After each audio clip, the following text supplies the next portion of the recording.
और just give me moment, मैं आपको ज़रा होस्ट बना लूँ।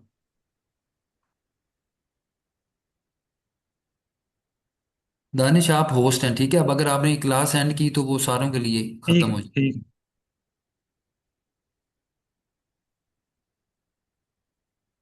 ठीक है बच्चों, thank you so much. Continue class with Danish. Thank you ji Usman साहब। Okay ji. आई होप आप सब खैरियत से होंगे। और माशाल्लाह स्ट्रेंथ देख के लग रहा है कि आप लोग काफ़ी एक्साइटेड हैं इस प्रोग्राम के लिए। और मेरा नाम दानिश इफ्तिखार है, जैसे उस्मान साहब ने आपको बताया। और मैं इससे पहले तकरीबन आई थिंक 5000 प्लस स्टूडेंट्स को ट्रेन कर चुका हूँ। उसमें मोस्टली हमारे पास ग्रेजुएट्स होते हैं जिनकी डिग्री कंप्लीट हो चुकी होती है। लेकिन ये फर्स्ट टाइम है जो मैं कॉलेज के स्टूडेंट्स को या अपने यंग स्टूडेंट्स को पढ़ा रहा हूँ। तो होपफुली अच्छा एक्सपीरियंस होगा। बाकी ये जो ट्रेनिंग्स होती हैं ये कोई एजुकेशन की तरह नहीं होती कि हम किसी किताब से देख के पढ़ा रहे हैं। ये चीज़ होती है स्किल बेस्ड, ठीक है। आप स्किल सीख रहे हो, आप कोई किताब नहीं पढ़ रहे, कोई बुक फिजिक्स की, केमिस्ट्री की, उर्दू इंग्लिश की, वो चीज़ नहीं है ये, ठीक है। स्किल हमेशा सीखी जाती है, लर्न होती है आपके ओवरऑल एक्सपीरियंस से, आपके जितना आप हैंड वर्क करेंगे, जितना आप हाथ से काम करेंगे। होपफुली आप सबके पास घर पे लैपटॉप्स वगैरह, कंप्यूटर वगैरह होंगे। नहीं है तो लैब में होंगे। उस पर आप प्रैक्टिस करेंगे, ठीक है। जितनी आप प्रैक्टिस करोगे उतना आप इसको स्किल को डेवलप करोगे। ठीक हो गया। इसको स्टार्ट करने से पहले आई थिंक हमारी पहले भी एक इंट्रोडक्शन हो चुकी है जब हमने शुरू में ओरिएंटेशन ली थी, ठीक है। उस टाइम भी मैंने आपसे कहा था कि आपने जब भी ये क्लास लेनी है आप लोगों ने हमेशा अपने साथ एक नोटबुक रखनी है जिस पर आप नोट्स बनाओगे। आप में से कितने लोग हैं जिन्होंने नोटबुक साथ रखी हुई है और वो नोट्स बनाएंगे आज? कितनों के पास नोटबुक्स हैं?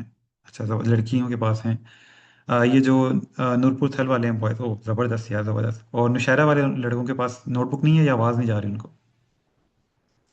नोट्स बना रहे हैं। ज़बरदस्त, बहुत अच्छी बात, thank you ji.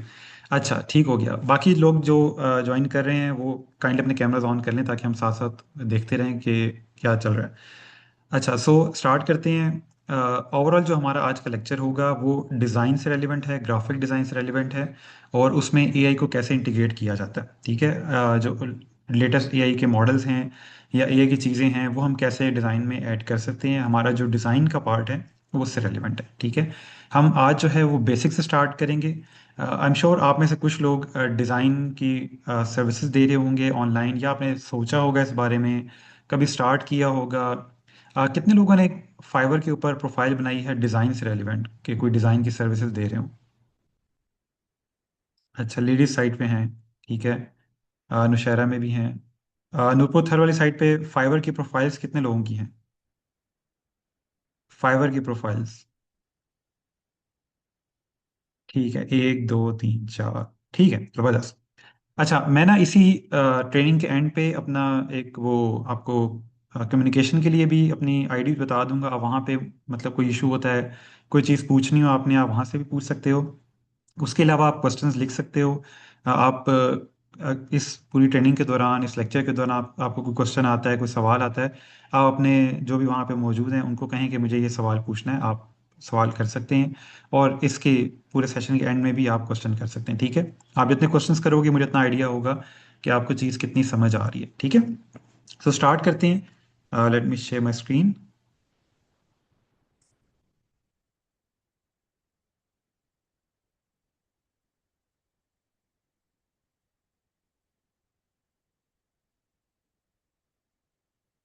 Okay ji. So आज का हमारा जो टॉपिक है वो डिज़ाइन के फंडामेंटल्स पे है, अलोंग विद एआई फंडामेंटल्स, ठीक है।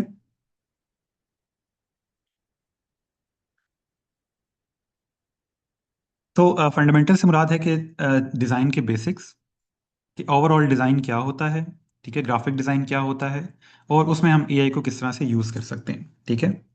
सो मैं आपको ये लेक्चर क्यों दे रहा हूँ, मैं कौन हूँ? मैंने आपको जैसे बताया, मेरा नाम दानिश इफ्तिखार है और मैं सीईओ हूँ इन्फिनिटी का। इन्फिनिटी एक डिज़ाइन एजेंसी है इस्लामाबाद के अंदर।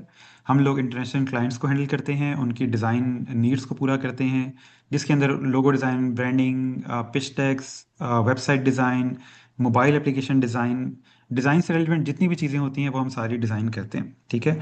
और आप मज़ीद मेरे बारे में जानने के लिए आप गूगल कर सकते हैं, आप मेरे लिंक्डइन पे जा सकते हैं। मकसद सिर्फ ये है कि आपको ओवरऑल आइडिया देना है कि डिज़ाइन से आप किस तरह फ्यूचर में अर्न कर सकते हो, लोकल क्लाइंट्स को कैसे रीच कर सकते हो, इंटरनेशनल क्लाइंट्स को कैसे रीच कर सकते हो। आप अभी एक यंग स्टेज पे हो, आप एक बिल्कुल बेसिक स्टेज पे हो, यहाँ से आप अपना करियर डेवलप कर सकते हो और बहुत आगे जो है अपने ओवरऑल अप्रोच को लेके जा सकते हैं। ठीक है। सो उसके अलावा मैं 5000 प्लस क्लाइंट्स को ओवरऑल सर्व कर चुका हूँ, जिसमें हमारे पास माइक्रोसॉफ्ट है, हमारे पास लेनोवो है, रिसेंटली हमने आईबीएम के साथ काम किया है। तो ये मल्टीपल हमारे पास जो क्लाइंट्स हैं। ठीक है। एमिरेट्स का आपने नाम सुना होगा, एमिरेट्स के साथ हमारा रिसेंट प्रोजेक्ट हुआ है। इसके अलावा मर्सिडीज़ के साथ हमने काम किया है। तो ये डिफरेंट हमारे पास जो है क्लाइंट्स हैं। ठीक है। अच्छा, अगर आवाज़ अभी कमेंट आया कि आवाज़ कम आ रही है, अगर सबको आवाज़ कम आ रही है तो मुझे बता दें, और अगर सिर्फ एक साइड पे आवाज़ कम है तो काइंडली अपने स्पीकर्स वगैरह भी चेक करते रहें साथ साथ। ठीक है। ओके। सो इसके अलावा मैं फाइवर और अपवर्क पे टॉप रेट हूँ। ठीक है। जो लोग फाइवर यूज़ कर रहे हैं उनको आइडिया होगा कि टॉप रेट बनना या टॉप रेट प्लस बनना बहुत मुश्किल है। ठीक है। अपवर्क पे तो टॉप रेट प्लस होना काफ़ी एक मुश्किल चीज़ है। So with the passage of time मैंने काफ़ी डिफरेंट क्लाइंट से काम किया, एक प्रोफाइल को बिल्ड किया, जिसके बाद मुझे ये बैच मिले, और अब जो है हम फाइवर पे और अपवर्क पे टॉप रेट हैं। ठीक है। और मोस्टली ये तभी होता है कि जब आपके पास काफ़ी अच्छे क्लाइंट्स आ रहे हों, आपकी ओवरऑल जो है वो एक सेकेंड हम चेक कर लेते हैं बस। ठीक है, एक सेकेंड। आवाज़ का इशू आ रहा है, मैं इसको सेट कर लेता हूँ यहाँ से। Just a moment.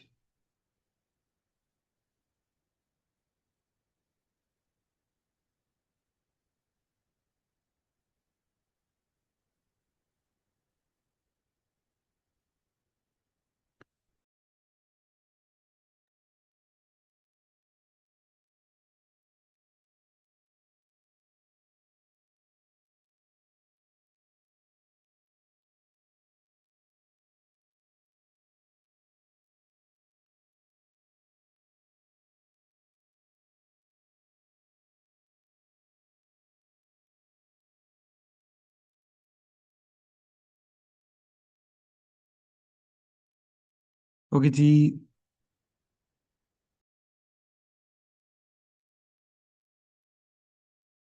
आप काइंडली चेक कीजिएगा। होपफुली अब आपको आवाज़ ठीक आ रही होगी। अच्छा जी।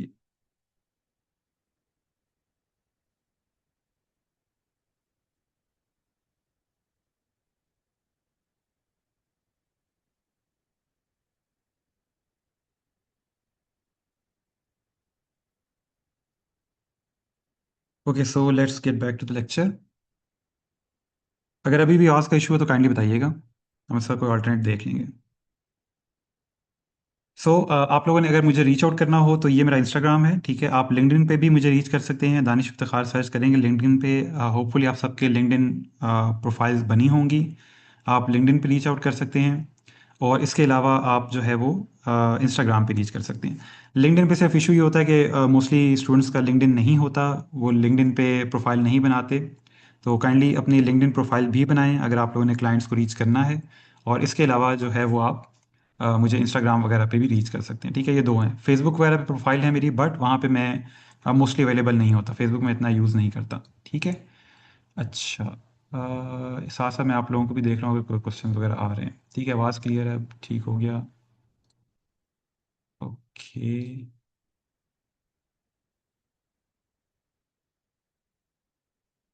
ठीक है जी। सो अब आते हैं डिज़ाइन के ऊपर कि डिज़ाइन क्या करता है और डिज़ाइन हमारी ओवरऑल लाइफ में किस तरह एप्लीकेबल है और किस तरह हिडन है, और हमें आइडिया नहीं होता डिज़ाइन का कि डिज़ाइन कितना बड़ा पार्ट प्ले कर रहा है। ठीक है। तो आई एम श्योर कि आप लोगों में से काफ़ी लोग जो हैं वो डिज़ाइन पे काम कर रहे होंगे, ग्राफिक डिज़ाइनिंग सीखी होगी यूट्यूब वगैरह से या कहीं कोर्स वगैरह किया होगा। और कुछ लोग ऐसे भी हैं जिनको डिज़ाइन सीखना है बट उनको कोई अच्छा ओवरऑल समझने के सोर्स नहीं मिल रहा कि कहाँ से वही चीज़ सीखें। ठीक है। तो उसके लिए आज हम बिल्कुल बेसिक से स्टार्ट करेंगे, चीज़ों को समझने की कोशिश करेंगे कि डिज़ाइन कैसे काम करता है। ठीक है। सो सबसे पहली चीज़ जो डिज़ाइन करता है वो एक ट्रस्ट बिल्ड करता है आपके व्यूअर के अंदर, आपके कस्टमर के अंदर। जब भी वो आपके अच्छे डिज़ाइन को देखता है, उसको ऑटोमेटिकली आपकी चीज़ के ऊपर, आपकी प्रोडक्ट के ऊपर, आपकी वेबसाइट के ऊपर, या आपके रेस्टोरेंट है, आपका कोई भी बिजनेस है, उस पर ऑटोमेटिकली ट्रस्ट बिल्ड हो जाता है अगर डिज़ाइन अच्छा बनाओ। ठीक है। फॉर एग्जांपल हम लोग यहाँ पे एक डिज़ाइन देखते हैं किसी एक बिल बोर्ड के ऊपर। आप लोग बाहर सड़क पे कहीं भी रोड्स वगैरह पे जाते होंगे, वहाँ बिल बोर्ड देखते होंगे, तो ऑटोमेटिकली अगर वो डिज़ाइन अच्छा बना है तो आपको खुद ही एक माइंड में एक चीज़ क्लिक करती है कि हाँ ये चीज़ जो है वो अच्छी बनी हुई है, तो इसका मतलब है कि ये प्रोडक्ट अच्छी होगी अगर डिज़ाइन अच्छा है, ठीक है। उससे एक ना ऑटोमेटिकली आपके माइंड के अंदर, बैक ऑफ द माइंड, एक ट्रस्ट बिल्ड हो जाता है कि इस चीज़ को ट्राई किया जा सकता है, या इस चीज़ पर ट्रस्ट किया जा सकता है, या इसको परचेज किया जा सकता है, ठीक है। तो वो एक अच्छे डिज़ाइन की वजह से आपके माइंड में ये चीज़ आती है। लेकिन अगर डिज़ाइन अच्छा ना बना हो, डिज़ाइन बुरा बना हो, अभी जैसे लेफ्ट साइड पे आप देख रहे हैं ये डिज़ाइन इतना अच्छा नहीं बना हुआ, ठीक है। आपको देख के आइडिया भी नहीं हो रहा है कि ये किस चीज़ का डिज़ाइन है, ठीक है। ये किसी एक रेस्टोरेंट का, एक होटल का डिज़ाइन है, लेकिन देख के ये आइडिया नहीं हो रहा कि ये क्या चीज़ सेल कर रहे हैं, ठीक है। अगर जो लोग डिज़ाइन नहीं जानते, डिज़ाइन नहीं सीखा हुआ उन्होंने, अगर मैं उनको डिज़ाइन बनाने के लिए दूं, तो होपफुली वो ऐसा लेफ्ट वाला ही डिज़ाइन बनाएंगे। आज हम सीखेंगे कि हम जो राइट पे डिज़ाइन बना हुआ है इस लेवल पे कैसे जा सकते हैं, या इससे अच्छा डिज़ाइन कैसे बना सकते हैं, ठीक है। तो हमने बेसिक्स सीखने हैं डिज़ाइन के। एक ये चीज़ थोड़ी सी समझ लें कि चैलेंजिंग है। एक लेक्चर के अंदर, 1.5-2 घंटे के लेक्चर के अंदर ये सिखाना कि डिज़ाइन क्या होता है, डिज़ाइन कैसे करते हैं, काफ़ी मुश्किल है। तो मैं कोशिश करूँगा कि मैं साथ साथ आप लोगों को जो है वो एक तरह से बेसिक्स बताता जाऊँ, एक्सपर्ट चीज़ ही बताता जाऊँ, लेकिन आपने साथ साथ जो है उसको नोट्स बनाते जाना है, ठीक है। काइंडली नोट्स बना लें, कोई भी ऐसी चीज़ जो आपने पहले नहीं सुनी हुई, पहले नहीं पढ़ी हुई, पहले नहीं देखी हुई, उसको लिख लें और घर जाके उसको गूगल करें, ठीक है। और अगर कोई चीज़ समझ नहीं आती फिर आप मुझे कांटेक्ट करें कि मैंने ये चीज़ देखी है बट मुझे इसकी समझ नहीं आ रही क्या होता है, तो मैं होपफुली आप लोगों को मज़ीद उसमें डिटेल बता दूंगा, ठीक है। तो बस कोशिश करें कि जो भी चीज़ आपको नहीं समझ आती, जो आपको न्यू लगती है, आपने पहले नहीं सुनी हुई, फ़ौरन उसको लिखें, ठीक है। ताकि आपको जो है उसके बारे में आगे चल के पूछना हो, नहीं समझ आती तो आप मुझसे पूछ सकते हैं, ठीक है। ओके जी, अभी जो है वो देखने वाले को लगता है कि शायद मैं डिज़ाइन क्रिएट नहीं कर सकता, डिज़ाइनिंग बहुत मुश्किल चीज़ है, मेरे पास मतलब इस तरह के टूल्स नहीं हैं, या मुझे कोई डिग्री लेनी है डिज़ाइन की। पहले ऐसा होता था, ठीक है, कि आपको एक टैलेंट चाहिए है कि जी जो डिज़ाइन करते हैं वो बचपन से ही बहुत टैलेंटेड होते हैं, बहुत आर्टिस्टिक होते हैं, या मुझे कोई बहुत एक्सपेंसिव सॉफ्टवेयर चाहिए, बहुत मुझे एक्सपीरियंस चाहिए इसके अंदर, मुझे 3-4 साल का एक्सपीरियंस चाहिए डिज़ाइन का, तब जाके जो है मैं डिज़ाइनिंग कर सकता हूँ। मुझे कोई एडोबी के बहुत महंगे सॉफ्टवेयर लेने हैं, मुझे बहुत अच्छा कोई लैपटॉप चाहिए है, मुझे कहीं डिग्री करनी पड़ेगी किसी एनसीए वगैरह, आर्ट्स कॉलेज वगैरह से। तो इस तरह के लोगों के माइंड में शुबहात होते हैं, लेकिन आज के दौर में ये सब चीज़ें आपकी हेल्प ज़रूर करती हैं अगर आपके पास ये हों, लेकिन आप बिल्कुल लिमिटेड नहीं हो इनके ऊपर, ठीक है। आप इससे आगे चल चुके हैं, एआई का दौर है। आपको सिंपल जो है वो कुछ प्रिंसिपल हैं, कुछ बेसिक्स हैं डिज़ाइन के, आपने वो सीखने हैं और वो आपने अपने डिज़ाइन में इम्प्लीमेंट करने हैं, तो ऑटोमेटिकली जो है आपका डिज़ाइन अच्छा बन जाएगा, ठीक है। होता कुछ यूँ है कि हम जब डिज़ाइन बना रहे होते हैं, जिनको डिज़ाइन नहीं आता वो सिंपली लैपटॉप ओपन करेंगे, उस पर बैठ के जो भी उनके माइंड में आ रहा होगा वो डिज़ाइन बनाना शुरू कर देंगे। ऐसा नहीं होता, डिज़ाइन इंटेंशनल चीज़ है, ठीक है। आपने कुछ प्रिंसिपल्स हैं, कुछ चीज़ें हैं जो आपने माइंड में रखनी है और आपने उसके थ्रू डिज़ाइन क्रिएट करना है। आप ऐसा नहीं कर सकते आप उठ के कुछ भी बनाना शुरू कर दोगे। डिज़ाइन जो है वो एक प्रिंसिपल्स के साथ बनता है, उसकी कोई वजह होती है किसी भी चीज़ को कहीं रखने की। फॉन्ट्स जो आप सेलेक्ट करते हो, टेक्स्ट सेलेक्ट करते हो, वो किस वजह से आप सेलेक्ट कर रहे हो, उसकी हर चीज़ की एक वजह है, ठीक है। तो हम लोगों ने उसको समझना है, आज हम देखेंगे वो प्रिंसिपल्स क्या हैं और हम अपने डिज़ाइन को कैसे बेहतर कर सकते हैं। जिनको डिज़ाइन नहीं बनाने आते, ये चीज़ उनके लिए भी बहुत मुफीद है, और जिन लोगों को डिज़ाइंस बनाने आते हैं वो इन चीज़ों को इम्प्लीमेंट करके अपने डिज़ाइंस को बेहतर कर सकते हैं। साथ ही मैं मेंशन कर दूं, जो लोग डिज़ाइनिंग कर रहे हैं, जिनको डिज़ाइनिंग करनी आती है, जिन्होंने कोई डिज़ाइंस बनाए हैं, प्रोजेक्ट्स कर रहे हैं, वो अपनी प्रोफाइल में साथ शेयर कर सकते हैं। मैं उस पर कमेंट कर सकता हूँ कि उनको कितनी ज़रूरत है मज़ीद इम्प्रूवमेंट की। और जिन लोगों ने काफ़ी ज़्यादा प्रोजेक्ट्स किए हैं वो अपनी प्रोफाइल पोर्टफोलियो वगैरह में साथ शेयर कर सकते हैं। सो उस पर मैं फीडबैक आपको दे सकता हूँ, ठीक है। ओके जी, सबसे पहली चीज़ हम आज क्या सीखेंगे कि डिज़ाइन क्यों काम करता है और क्यों फेल हो जाता है। कुछ डिज़ाइन आपने अपने इर्द गिर्द ऐसे देखे होंगे कि जो आपको देखने में इतने अच्छे नहीं लगते, ना आपको समझ आ रही होती है कि वो चीज़ क्या सेल करेंगे, ठीक है। तो हम देखेंगे कि वो क्यों फेल हो जाते हैं। और कुछ डिज़ाइन ऐसे होते हैं जो आपको अच्छे लगते हैं, और आज हम वो समझेंगे कि वो डिज़ाइन हमें क्यों पसंद आते हैं, उनमें ऐसा क्या है जो वो उनको दूसरों से बेहतर बनाता है। नेक्स्ट चीज़, डिज़ाइन के प्रिंसिपल्स क्या होते हैं, कौन कौन सी चीज़ें हैं जो डिज़ाइन को बेहतर बनाती हैं, कौन सी चीज़ें हमने डिज़ाइन करते हुए अपने माइंड में रखनी है और इम्प्लीमेंट करनी है। एआई के ऐसे कौन से टूल्स हैं जो हम एआई को यूज़ करते हुए मतलब डिज़ाइन बना सकते हैं, और ब्रांड का वर्क जो है, किसी कंपनी का जो वर्क है, किसी क्लाइंट का जो काम है, वो हम कैसे कर सकते हैं एआई और डिज़ाइन को यूज़ करके। और उसके बाद हम लोग आपको मैं ओवरऑल यहाँ पे भी एक वॉक थ्रू दूंगा कि डिज़ाइनिंग कैसे करते हैं, टूल्स कैसे यूज़ करते हैं। और आप लोगों को फॉर द कमिंग वीक, इस पूरे ईद के बाद जो छुट्टियां वगैरह सारी आ रही हैं, इसके लिए आपको एक टास्क दूंगा, एक एक्टिविटी दूंगा, जो आप घर जाके या अपने लैब के अंदर वो इम्प्लीमेंट करोगे, और मुझे आप वो ऑनलाइन इंस्टाग्राम पे शेयर कर सकते हो। ठीक है। तो ये आज का हमारा मोटो होगा, हम इसको फॉलो करेंगे और साथ साथ जो है वो कंप्लीट करते जाएंगे। सबसे पहली चीज़ ये आती है कि डिज़ाइन एक्चुअली क्या है। डिज़ाइन समझ लें एक आप कम्युनिकेशन है जो आप विजुअल के थ्रू करते हो। ठीक है। तस्वीरों के थ्रू, टेक्स्ट के थ्रू आप एक ऐसी चीज़ कम्युनिकेट कर रहे होते हो जो आप साउंड के थ्रू नहीं कर रहे होते, आप किसी और तरह से बता के नहीं कर रहे होते। वो कोई भी सिंपल आप कलर के थ्रू, किसी टेक्स्ट के थ्रू, किसी इमेज के थ्रू आप एक चीज़ कम्युनिकेट करते हो। मोस्टली वो कम्युनिकेशन क्या होती है, वो कोई चीज़ आप सेल कर रहे होते हो। ठीक है। वो सेलिंग आप किसी बिल बोर्ड के थ्रू, किसी पोस्टर के थ्रू, मुख्तलिफ आप एड्स देख रहे होते हो, टीवी पे आप एड्स देखते हो, अपने सोशल मीडिया पे एड्स देखते हो। उन सब डिज़ाइंस का पर्पस एक ही होता है कि वो कोई ना कोई चीज़ कम्युनिकेट कर रहे होते हैं। ठीक है। वो कम्युनिकेशन कोई भी आपकी चीज़ सेल करने के लिए हो सकती है, कोई नॉलेज हो सकता है। ठीक है। इस तरह की मुख्तलिफ चीज़ें होती हैं जो आप डिज़ाइन के थ्रू कर रहे होते हैं। लेकिन डिज़ाइन का मकसद हमेशा जो होता है वो विजुअल कम्युनिकेशन होता है। ठीक है। इन तमाम टेक्स्ट को, कलर्स को यूज़ करके कोई ना कोई चीज़ कम्युनिकेट करना, दूसरे को बताना। उस कम्युनिकेशन से आपको इमोशंस आते हैं। वो इमोशंस फ़नी भी हो सकते हैं, किसी चीज़ को देख के आपको हंसी भी आ सकती है, किसी चीज़ को देख के आप अलार्म भी हो सकते हो, चौंक सकते हो। जैसे फॉर एग्जांपल आप यूट्यूब पे देखते हो कि पाकिस्तान में धमाका हो गया। अब वो जब धमाका आप देखेंगे, वो एक छोटा सा सिलेंडर फटा होगा, ठीक है, जिससे अल्हम्दुलिल्लाह कोई भी ज़ख्मी नहीं हुआ होगा। लेकिन क्योंकि वो चाहते हैं कि आप उस थंबनेल पे, उस वीडियो पे क्लिक करो, इसलिए वो उसको इतना कैची बनाते हैं। अगर आपने उस पर क्लिक कर लिया तो उसके उस डिज़ाइन का पर्पस पूरा हो जाता है। ठीक है।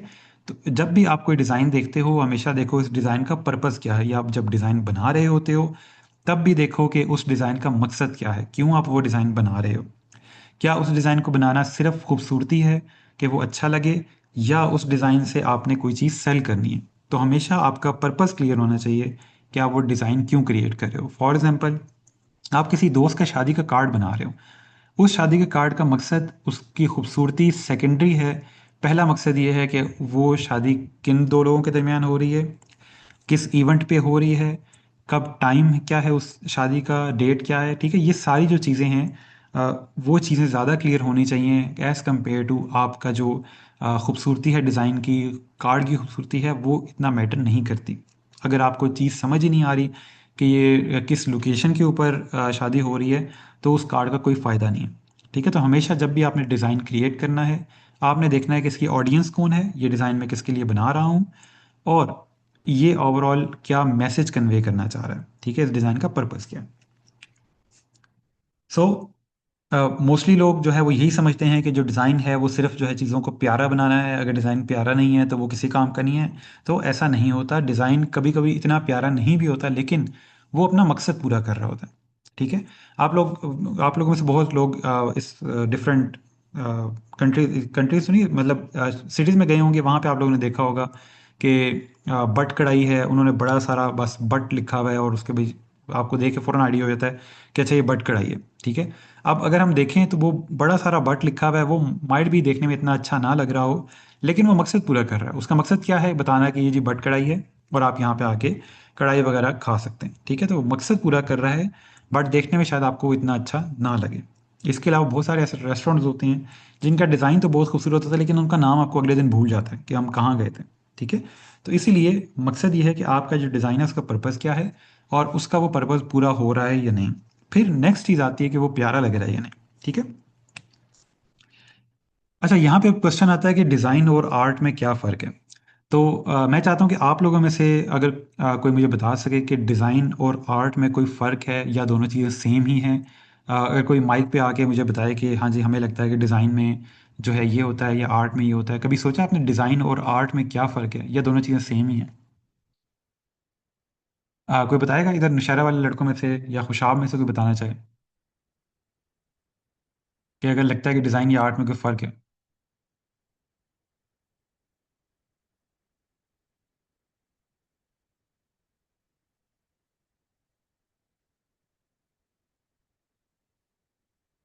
हाँ जी, कोई पार्टिसिपेट करेंगे? जी बताएं। जी सर।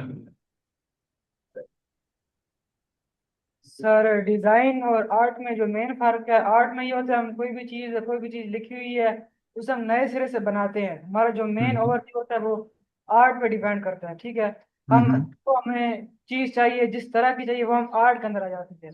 मतलब सही इस है। तरह का लुकअप चाहिए, इस तरह का हमें लेआउट चाहिए, वो सारी चीजें आ जाती हैं आर्ट के अंदर। अब वो चीज़ों को हमने बेहतर बनाना है, इम्प्रूव करना है, वो सारी चीजें डिजाइनिंग के अंदर आ जाती हैं। फॉर एग्जाम्पल कलर हो सकता है, फॉन्ट साइज हो सकता है, फॉन्ट इसी तरह स्टाइल हो सकता है।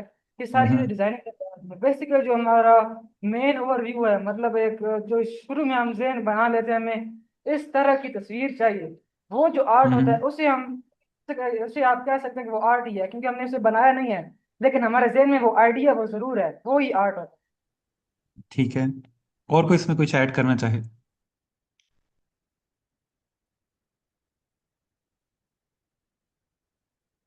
जी, ये हमारे पास खुशहाल वाली साइड बहुत खामोश है भाई।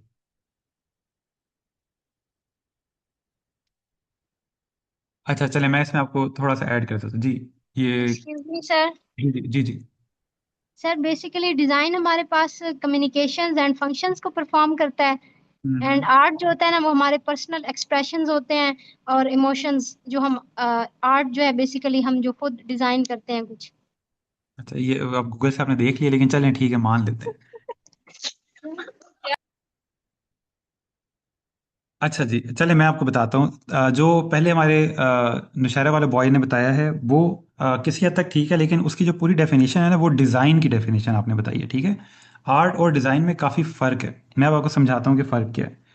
जो डिज़ाइन होता है ना, उसका पर्पज़ होता है कि ये हम किसी चीज़ के लिए बना रहे हैं, किसी मकसद से बना रहे हैं। आर्ट का कोई मकसद नहीं होता। आर्ट होता है एक्सप्रेशन, कि मैं बताना चाह रहा हूँ कि ये मेरे इमोशंस हैं, या ये चीज़ मैं बहुत अच्छी बना सकता हूँ। जैसे फॉर एग्जांपल मैं एक पेंटिंग क्रिएट करता हूँ। अब उस पेंटिंग का कोई पर्पस होना ज़रूरी नहीं है। आप लोगों ने खुद देखा होगा, ऐसी ऐसी पेंटिंग्स होती हैं जिसमें लोगों ने सिर्फ एक लाइन लगाई होगी, लेकिन उसकी जो मालियत होगी वो लाखों करोड़ों डॉलर होगी। ठीक है। क्यों? क्योंकि उसके पीछे कोई स्टोरी है। ठीक है। वो जो लाइन उसने लगाई है वो उसके खून से हो सकती है, वो कुछ भी हो सकता है। ठीक है। तो वो जो आर्ट है उसका कोई मकसद होना ज़रूरी नहीं है। ठीक है। आर्ट जो होती है वो हमेशा हर बंदे को डिफरेंट मीनिंग देती है। ठीक है। आर्ट से मुराद आपकी पेंटिंग भी हो सकती है, कोई स्कल्पचर हो सकता है, जैसे डिफरेंट मार्बल को यूज़ करके लोग मुख्तलिफ बुत बना लेते हैं, या आप कोई गाना लिखते हो। तो आर्ट जो होती है उसका कोई मकसद होना ज़रूरी नहीं होता, वो एक एक्सप्रेशन है। मैं बस बताना चाह रहा हूँ कि मैं ये फील कर रहा हूँ। ठीक है। आपको वो चीज़ समझ आए ना आए वो आपकी मर्ज़ी है, आपकी किस्मत है, या आपकी अपनी इंटेलेक्चुअलिज्म है कि आपको यहाँ तक चीज़ समझ आती है नहीं आती। ठीक है। तो आर्ट वो चीज़ है। बहुत से गाने ऐसे होंगे जिसको सुन के आपको किसी को उसको सुन के खुशी होती होगी, किसी को उसको सुन के दुख होता होगा। बहुत सारी पेंटिंग्स ऐसी होती हैं जिसमें कोई एक ऐसी चीज़ होती है जो फॉर एग्जांपल किसी ने नीला रंग यूज़ किया हुआ है, तो कोई कहता है कि ये आसमान है, कोई कहता है नहीं मुझे ये पानी लग रहा है। तो वो डिफरेंट प्रिसीवन होती है। कोई कुछ प्रिसीव कर रहा होता है, कोई कुछ प्रिसीव कर रहा होता है। तो डिपेंड करता है कि आप लोग उस आर्ट में से क्या मीनिंग निकालते हो। आर्ट हमेशा तब कामयाब होती है जब वो हर बंदे को डिफरेंट मीनिंग दे रही हो। ठीक है। लेकिन डिज़ाइन हमेशा तब कामयाब होता है जब वो हर बंदे को सेम मीनिंग दे रहा हो। अगर वो रेस्टोरेंट का डिज़ाइन है तो वो हमेशा सबको यही नज़र आए कि हाँ जी ये रेस्टोरेंट का डिज़ाइन है। ऐसा ना हो कि कोई बंदा कुछ समझ रहा है कि अच्छा मुझे तो लग रहा है कि ये कोई गाड़ियों की वर्कशॉप है, दूसरा कहे नहीं मुझे लग रहा है कि ये कोई हॉस्पिटल का डिज़ाइन है। ठीक है। तो आप कोई भी कोई लोगो डिज़ाइन करते हो, कोई पोस्टर डिज़ाइन करते हो, तो हमेशा उसका जो मीनिंग है वो सबको सेम आना चाहिए। ठीक है। ये फ़र्क है डिज़ाइन और आर्ट में। अक्सर लोग इन दोनों चीज़ों को मिक्स कर देते हैं, ये दोनों बहुत डिफरेंट हैं। समझ लें कि एक दूसरे का ऑपोजिट है। डिज़ाइन को देख के डिज़ाइनर की तारीफ़ ना की जाए, उस प्रोडक्ट की तारीफ़ की जाए, उस चीज़ को परचेज़ किया जाए जिसके लिए वो डिज़ाइन बना है। सेकंड उस पे डिज़ाइनर आता है। आर्ट को देख के हमेशा आर्टिस्ट की तारीफ़ की जाती है कि हाँ जी आर्टिस्ट जो है वो बहुत एक्सप्रेसिव है, उसने बहुत अच्छी चीज़ बनाई है। और सेकंड पे फिर उसकी आर्ट की तारीफ आती है कि हाँ इसने ये आर्ट क्रिएट की है। ठीक है। तो डिफरेंट आर्टिस्ट हैं, जैसे फॉर एग्जांपल मोनालिसा क्रिएट की है लियोनार्डो डिविंची ने। Mona Lisa painting I am sure आप सबने देखी होगी, आपको माइट भी उसका नाम ना पता हो, आप लिख सकते हैं गूगल पे जाके चेक करेंगे। तो उस पेंटिंग में भी यही है कि लोग उसकी तारीफ इसलिए करते हैं कि उसको देख के हर बंदे को डिफरेंट मीनिंग परसीव होता है। ठीक है। तो डिज़ाइन और आर्ट में बहुत ज़्यादा फ़र्क है, दोनों चीज़ें बहुत डिफरेंट हैं। और इसी तरह से इन दोनों की प्राइस में फ़र्क है। जैसे फॉर एग्जांपल लेफ्ट साइड पे ये मोनालिसा की पेंटिंग है, ठीक है, जो लियोनार्डो डिविंची ने क्रिएट की है। लियोनार्डो डिविंची कौन है, इसको थोड़ा सा पढ़ें, आप लोगों को काफ़ी एक्साइटिंग करेक्टर लगेगा। ये एक आर्टिस्ट है, एक डिज़ाइनर है, एक साइंटिस्ट है, ठीक है, और बहुत सारी इसकी इजादात हैं। एक इंसान से दूसरे इंसान में खून को मुंतकिल जो किया जाता है, फॉर एग्जांपल किसी के पास खून कम है और दूसरा बंदा जो है उसको खून देता है, ये इजाद भी लियोनार्डो डिविंची की है, ठीक है। तो इसको थोड़ा सा देखिएगा कि एक बंदा पेंटिंग भी बना रहा है और साथ साथ उसने साइंस में इतनी दरियाफ्त की है, तो वो कैसे होता है, ठीक है। इसको पढ़ें, समझें, और आई एम श्योर आपको ये चीज़ इंटरेस्टिंग लगेगी। तो लेफ्ट साइड पे हमारे पास जो है वो आर्ट है और राइट साइड पे डिज़ाइन है। डिज़ाइन बहुत सिंपल है, एक एप्पल का लोगो बना हुआ है। कभी आप लोगों ने सोचा है कि ये एप्पल का जो लोगो है इसमें ये बाइट क्यों बनी हुई है? इसमें ये एक वो सिंपल एप्पल भी हो सकता था। ये डिज़ाइन के अंदर उसने ये बाइट क्यों क्रिएट की है? जैसे मैंने आपको बताया कि डिज़ाइन में जब भी कोई चीज़ ऐड होती है उसका कोई ना कोई मकसद होता है। आई एम श्योर आप लोगों में से बहुत से लोगों ने एप्पल की कोई ना कोई प्रोडक्ट यूज़ की होगी, देखी होगी, लेकिन कभी ये नहीं सोचा होगा कि एप्पल को चक क्यों काटा हुआ है, ठीक है। तो वो जो एक बाइट है एप्पल के अंदर, उसका मकसद ये है कि ये साइज़ इतना बड़ा हो इस बाइट का कि इसको देख के पता चल जाए कि ये एप्पल है। अगर ये बाइट ना होती तो ये कोई और फ्रूट लग सकता है, जैसे चेरी हो गई, ठीक है, बेरीज हो गई। अगर ये क्लोज हो तो ये एप्पल नहीं लगता, ठीक है। इस बाइट का साइज इतना रखा गया है कि आपको आइडिया हो जाए कि ये एप्पल है, ठीक है। तो डिज़ाइन के अंदर कोई भी चीज़ जब होती है उसको कोई ना कोई मकसद होता है। सो हम इन दोनों डिज़ाइन और आर्ट की चीज़ को अगर देखें कि किस में कितना टाइम लगा है, किस में कितनी मेहनत हुई है, तो जो लेफ़्ट साइड पे पेंटिंग है उसको देख के अंदाज़ा हो रहा है कि उसमें बहुत मेहनत लगी है, बहुत टाइम स्पेंड हुआ है उसके अंदर, और बहुत आपको टैलेंट चाहिए ये चीज़ क्रिएट करने के लिए। राइट साइड पे अगर हम देखें तो ये एक एप्पल का सिंपल लोगो है। मैं अगर आप लोगों को सिंपल टूल सिखाऊं तो एक दिन के अंदर आप सब लोग जो हैं ये एप्पल का लोगो क्रिएट कर सकते हैं। बट क्योंकि डिज़ाइन के पीछे मकसद होता है, डिज़ाइन के पीछे पर्पस होता है, उसकी वजह से इन दोनों की जो प्राइस होती है उसमें फ़र्क होता है। अगर हम लोग आर्ट जो है, पेंटिंग है, उसकी प्राइस देखें तो इस टाइम पे इसकी प्राइस जो है अराउंड $1 बिलियन है, ठीक है। $1 बिलियन को अगर हम समझने की कोशिश करें तो इस टाइम पे पाकिस्तान को जो है वो IMF से जब कर्जा लेना होता है, कोई ग्रांट अप्रूव करवानी होती है, तो वो अराउंड 1 बिलियन होती है इस पेंटिंग की कीमत के इर्द गिर्द, ठीक है।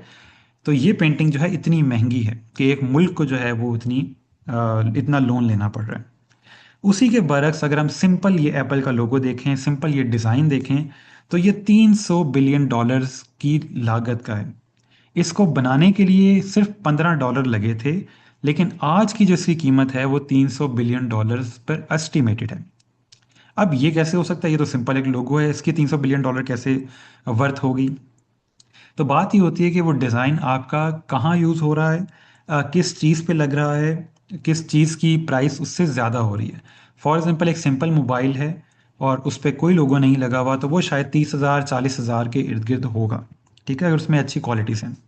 लेकिन अगर उसी पे हम एप्पल का लोगो लगा देते हैं, जो कि एप्पल कंपनी से लोगो लग के आता है, एप्पल कंपनी उसको ऑन करती है कि ये हमारा मोबाइल है, तो ऑटोमेटिकली वो 5 लाख 6 लाख 7 लाख तक जा सकता है, ठीक है। तो इतनी जान है इस लोगो के अंदर। लेकिन इसी के बरक्स अगर मैं पेंटिंग ये बनाई हुई है, ये पेंटिंग मैं किसी और बंदे से बनवा लेता हूँ, मैं एग्जैक्ट ये पेंटिंग बनाता हूँ, लेकिन उसका आर्टिस्ट कोई और होता है, तो इस पेंटिंग की कीमत बिल्कुल ज़ीरो हो जाती है, ठीक है। 5,000 10,000 से ऊपर वो पेंटिंग कोई नहीं खरीदेगा, क्योंकि वो आर्टिस्ट ही डिफरेंट है। तो जैसे मैंने समझाया कि डिज़ाइन और आर्ट में फ़र्क ये होता है कि डिज़ाइन में डिज़ाइन पहले आता है, डिज़ाइनर बाद में आता है। आर्ट में आर्टिस्ट पहले आता है, आर्ट बाद में आती है, ठीक है। आर्ट की कीमत ही तब लगती है जब पता हो कि इसका आर्टिस्ट कौन है, ये बनाई किसने। लोगो में ऐसा कभी नहीं होता, लोगो में आपको पता भी नहीं होगा कि ये लोगो किसने बनाया और कितने का बनाया, ठीक है। लेकिन मज़े की बात यह है कि इस लोगो की कीमत सिर्फ $15 है, जो आज की पाकिस्तानी रुपीज़ में देखें तो 4 से 5 हज़ार रुपये है। उस 4 से 5 हज़ार रुपये की कीमत आज $300 बिलियन है। वो कैसे है? वो डिज़ाइन के ऊपर है कि डिज़ाइन यूज़ कहाँ पे हो, ठीक है। तो ये बड़ी एक फैसिनेटिंग चीज़ है कि सिंपल चीज़ को कैसे आप जो है आगे चल के पर्पसफुल बना सकते हो। सो डिज़ाइन जो है वो कम्युनिकेशन है। जब भी कोई डिज़ाइन के अंदर आप एलिमेंट ऐड करोगे, उसके अंदर आप डिसाइड करोगे कि हाँ जी, इसके अंदर जो मेरा व्यूअर है, जो कस्टमर है, वो पहले क्या चीज़ देखेगा, सेकंड क्या चीज़ देखेगा और थर्ड पे क्या देखेगा। ठीक है, इसको हायरार्की भी कहा जाता है डिज़ाइन के अंदर, कि सबसे पहले मैं अपने व्यूअर को क्या चीज़ दिखाना चाहता हूँ। जैसे फॉर एग्जांपल हम कोई टेक्स्ट बहुत बड़ा करके हेडिंग में दे देते हैं, तो हमारा मकसद होता है पहले जो देख रहा है वो बंदा इस चीज़ को देखे। सेकंड जो है वो सब टेक्स्ट आ जाता है, उसके नीचे जो टेक्स्ट है या कोई इमेज है हम वो दिखाना चाह रहे होते हैं। तो हमेशा डिज़ाइन जब भी क्रिएट कर रहे होते हैं, हमारा एक पर्पज़ होता है कि हमने कौन सी चीज़ जो है वो पहले दिखानी है और कौन सी चीज़ जो है बाद में दिखानी है। ठीक है, एक हायरार्की क्रिएट होती है। और डिज़ाइन जो होता है वो हमेशा एक अटेंशन सीकर होता है, कि अटेंशन को लेके आता है। हमें आपने देखा होगा कि बहुत सारे बड़े बड़े बिल बोर्ड्स के ऊपर आप डिफरेंट फीमेल मॉडल्स की इमेजेस देख रहे होते हैं। उनका मकसद ये होता है कि फ़ौरन आपकी अटेंशन लेना। ठीक है, क्योंकि आज का जो टाइम है वो अटेंशन इकॉनमी है। आप जितनी अटेंशन गैदर कर सकोगे, आप अपनी उतनी ही चीज़ें सेल कर सकोगे। ठीक है, एक सिंपल सी आपके सामने एग्जांपल है डिज़ाइन की, कि आप लोग एक स्टॉप साइन देखते हो रोड के ऊपर। ठीक है, वो रेड क्यों होता है, उसके 8 साइड्स होती हैं, एक सिंपल सा कैपिटल में वर्ड लिखा होता है स्टॉप का, और वो हमेशा जो होता है आपके आई लेवल के ऊपर लिखा होता है, ताकि आपको सीधा सामने नजर आए। वो रेड कलर का क्यों होता है, क्योंकि रेड कलर की जो वेवलेंथ होती है वो सबसे ज़्यादा होती है। आप में से अगर किसी ने फिजिक्स पढ़ी होगी, उसको आइडिया होगा कि वेवलेंथ क्या चीज़ होती है। आपकी आंख को जो है वो सबसे पहले रीच करती है। ठीक है, इसलिए उसको रेड कलर में रखा जाता है। तमाम ऐसी जो चीज़ें, जैसे फॉर एग्जांपल फायर एक्सटिंग्विशर होता है जिससे आग बुझाई जाती है, आपका स्टॉप साइन हो गया, आपकी ट्रैफिक सिग्नल्स हो गए, वो तमाम जो हैं वो रेड कलर में इसीलिए होते हैं कि आपको फ़ौरन नज़र आ जाए वो चीज़। ठीक है, आपने डिफरेंट ऐसे ब्रांड्स देखे होंगे जो रेड कलर यूज़ करते हैं, या डार्क ऑरेंज कलर या ब्राइट ऑरेंज कलर यूज़ करते हैं। सिर्फ पर्पज़ ये होता है कि वो फ़ौरन से आपको चीज़ नज़र आ जाती है। ठीक है, तो इसीलिए आप लोग जो है वो कोई ऐसा प्रोडक्ट क्रिएट करें इसके अंदर आपको लग रहा है कि हमें इसको बहुत अट्रैक्टिव बनाना है, तो वहाँ पे हम लोग रेड कलर यूज़ कर रहे होते हैं। ठीक है, और आई लेवल पे रखा जाता है, वो उसका भी पर्पस है कि आंख के बिल्कुल सामने हो चीज़, ये ना हो कि बहुत नीचे हो नज़र ना आए, ऊपर हो नज़र ना आए, तो उसको आई लेवल के ऊपर रखा जाता है। ठीक है, तो डिज़ाइन जो है वो पर्पस के साथ क्रिएट किया जाता है। उसी तरह से क्लाइंट्स जब आपसे डिज़ाइन बनवाते हैं, तो उनका मकसद आपको पैसे देना सिर्फ ये होता है कि मेरी जो चीज़ है वो सेल हो जाए। उसका मकसद ये नहीं होता कि आप बहुत खूबसूरत डिज़ाइन बना के ले आएँ लेकिन वो काम ना करें। ठीक है, हमारे इर्द गिर्द बहुत सारे ऐसे खूबसूरत डिज़ाइन होते हैं जिनको देख के समझ नहीं आ रही होती कि डिज़ाइन है किस चीज़ का। आप बहुत सारे ऐसे एड्स देखते होगे मोबाइल पे, सोशल मीडिया पे, टीवी पे, जो देख के आपको समझ नहीं आ रही होती कि ये बेच क्या रहे हैं। उसमें गलती यही होती है कि वो चीज़ बहुत खूबसूरत बन जाती है, लेकिन वो ये एक्सप्रेस करना भूल जाते हैं या ये बताना भूल जाते हैं कि हमने कम्युनिकेट क्या करना है, हमने बेचना क्या था। ठीक है, तो पाकिस्तान में हमें ये देखने को बहुत ज़्यादा मिलता है, क्योंकि अक्सर जो हमारे पास डिज़ाइन एजेंसीज होती हैं वो किसी ना किसी सिफारिश के ऊपर कहीं ना कहीं कोई इस तरह की प्रोडक्ट सेल कर रहे होते हैं जो ओवरऑल उनको कम्युनिकेट करना नहीं आ रहा होता। ठीक है, तो इसीलिए गलती की जाती है कि लोग डिज़ाइन बहुत प्यारा बना लेते हैं, लेकिन या बहुत प्यारा बना लेते हैं या बहुत ख़राब बना लेते हैं, लेकिन वो पर्पस पूरा नहीं हो रहा होता जिसके लिए वो डिज़ाइन क्रिएट किया गया होता है। ठीक है, तो हमेशा याद रखना कि आपने जो है वो डिज़ाइन को खूबसूरत नहीं बनाना, उसको वर्केबल बनाना है, उसको कम्युनिकेशन के लिए बनाना है कि वो कम्युनिकेट कर सके। ठीक है, सो डिज़ाइन जब भी आपने बनाना है, आपने देखना है कि इसको देख के मेरा जो व्यूअर है जो देख रहा है इस डिज़ाइन को, वो कैसा फील करेगा, वो क्या अंडरस्टैंड करेगा, और उसके बाद वो क्या करेगा। ठीक है, तो आपने ये तीनों चीज़ें जो है अपने पास काइंडली लिख भी लें। तो जब भी आप डिज़ाइन बनाएं, आपके पास माइंड में क्लियर होना चाहिए कि इस डिज़ाइन को बनाने के बाद देखने वाले को क्या फील होना चाहिए। फील से मुराद है कि उसको एक्साइटेड होना चाहिए, कि फॉर एग्जांपल आपने किसी क्लॉथिंग ब्रांड है, कोई फैशन ब्रांड है, आपने उसका कोई सोशल मीडिया डिज़ाइन किया है, तो उसको देख के उसको एक्साइटमेंट होनी चाहिए कि हाँ मैं भी इसको परचेज करता हूँ। क्या उसने समझा है कि ये किस चीज़ का ऐड है। ठीक है, और अब क्या वो इसको परचेज करेगा या नहीं करेगा। क्या उसमें इतनी जान है आपके डिज़ाइन में कि वो उसको कन्विंस कर रहा है, मोटिवेट कर रहा है आपकी प्रोडक्ट को परचेज करने पे। ठीक है, तो ये तीन चीज़ें आपके डिज़ाइन के अंदर क्लियर होनी चाहिए। और जब आपकी चीज़ें क्लियर हो जाएं फिर आप डिज़ाइन बनाना शुरू करो। कभी भी आपने डिज़ाइन बना के नहीं सोचना कि अब ये चीज़ें तीनों पूरी हो रही हैं, नहीं। आपने सोचने से पहले, डिज़ाइन बनाने से पहले इन तीनों चीज़ों को क्लियर करना है कि मैंने ये तीनों चीज़ें जो है वो एड्रेस करनी है। क्योंकि फीलिंग जो होती है वो फ़ौरन होती है। जैसे आप देखते हो डिज़ाइन, आपको फ़ौरन फील होता है कि हाँ जी, अब जो है ना मुझे बहुत एक्साइटमेंट हो रही है, बहुत खुशी हो रही है या बहुत दुख हो रहा है। ठीक है, क्या आप उसी को समझ रहे हो या नहीं समझ रहे? क्या आप कोई उस पर एक्शन ले रहे हो या नहीं ले रहे? तो ये सारी चीज़ें आपके डिज़ाइन पे डिपेंड करती हैं। अब आ जाते हैं जी फंडामेंटल्स के ऊपर कि क्या चीज़ें जो हैं वो ज़रूरी हैं डिज़ाइन के अंदर, जिसके साथ डिज़ाइन बनता है। क्या प्रिंसिपल्स हैं उस डिज़ाइन को बनाने के? तो ये काइंडली साथ साथ लिखते जाइएगा तमाम प्रिंसिपल्स को। तो जब भी आप डिज़ाइन बनाओगे तो इन प्रिंसिपल्स को आपने इम्प्लीमेंट करना है डिज़ाइन में। ये जी 5 बेसिक प्रिंसिपल्स हैं, जिसके अंदर कलर आ जाती है, टाइपोग्राफी आ जाती है, लेआउट या हायरार्की आ जाती है। जैसे मैंने शुरू में आपको कहा एक चीज़ की हायरार्की होती है, वो क्या होती है हम समझेंगे। वाइट स्पेस है या बैलेंस है चीज़ों का, और कंसिस्टेंसी है। ठीक है, ये 4-5 चीज़ें क्या हैं, इनको वैसे वर्डिंग पढ़ के आपको माइट भी समझ आ गया हो। जैसे कलर है तो वो सिंपल चीज़ है, उसको हम समझते हैं कलर क्या होता है। और कुछ चीज़ें आप लोगों के लिए ज़रा न्यू होंगी कि वाइट स्पेस क्या होता है, बैलेंस क्या होता है, तो उसको भी हम देखते हैं। ठीक है, अगर ये 5 चीज़ें आपको समझ आ जाती हैं तो ऑटोमेटिकली आपका जो डिज़ाइन है वो बेहतर हो जाता है। ठीक है, लेकिन इसका मकसद मतलब बिल्कुल ये नहीं है कि आप बस ये 5 चीज़ें पढ़ोगे और आपका डिज़ाइन ऑटोमेटिकली ठीक हो जाएगा। आपने साथ साथ प्रैक्टिस भी करनी है।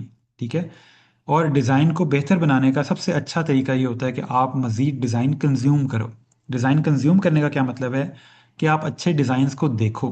ठीक है, वो कहाँ से मिलेंगे आपको अच्छे डिज़ाइंस, मैं आज आपको दिखाऊंगा कि आप सिंपल डिफरेंट वेबसाइट्स पे जा सकते हो और वहाँ पे आप जाके डिज़ाइंस को देख सकते हो।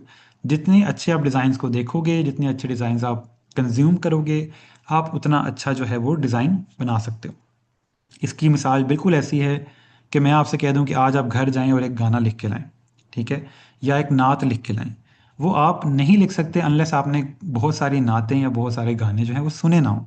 ठीक है, या कोई शायरी लिखने के लिए मैं आपको कह दूं, अगर आपने कोई शायरी पढ़ी नहीं हुई, आपको समझ ही नहीं है चीज़ों की, तो आप कैसे वो बना सकते हो? ठीक है, तो इसलिए जब तक आप डिज़ाइंस देखोगे नहीं, डिज़ाइंस को समझोगे नहीं, तब तक आप डिज़ाइंस नहीं क्रिएट कर सकते। हम आते हैं सबसे पहले कलर के ऊपर। कलर क्या होता है? कलर बहुत सिंपल चीज़ है। कलर एक रंग होता है। हर चीज़ का डिफरेंट कलर होता है। जब हम किसी चीज़ का कलर देखते हैं, हमें ऑटोमेटिकली उससे एक फीलिंग जनरेट होती है। वो फीलिंग क्या होती है वो हम थोड़ा सा देखते हैं। वो साइंटिफिकली बैक्ड चीज़ है कि कलर हमें क्या फील करवाता है। ठीक है, जैसे रेड के ऊपर मैंने आपको बताया कि रेड कलर जो होता है वो आपको एनर्जी के ऊपर जाता है, एक्शन के ऊपर जाता है, कि आपको फौरन एक चीज़ माइंड में आती है कि मैंने कोई एक्शन लेना है।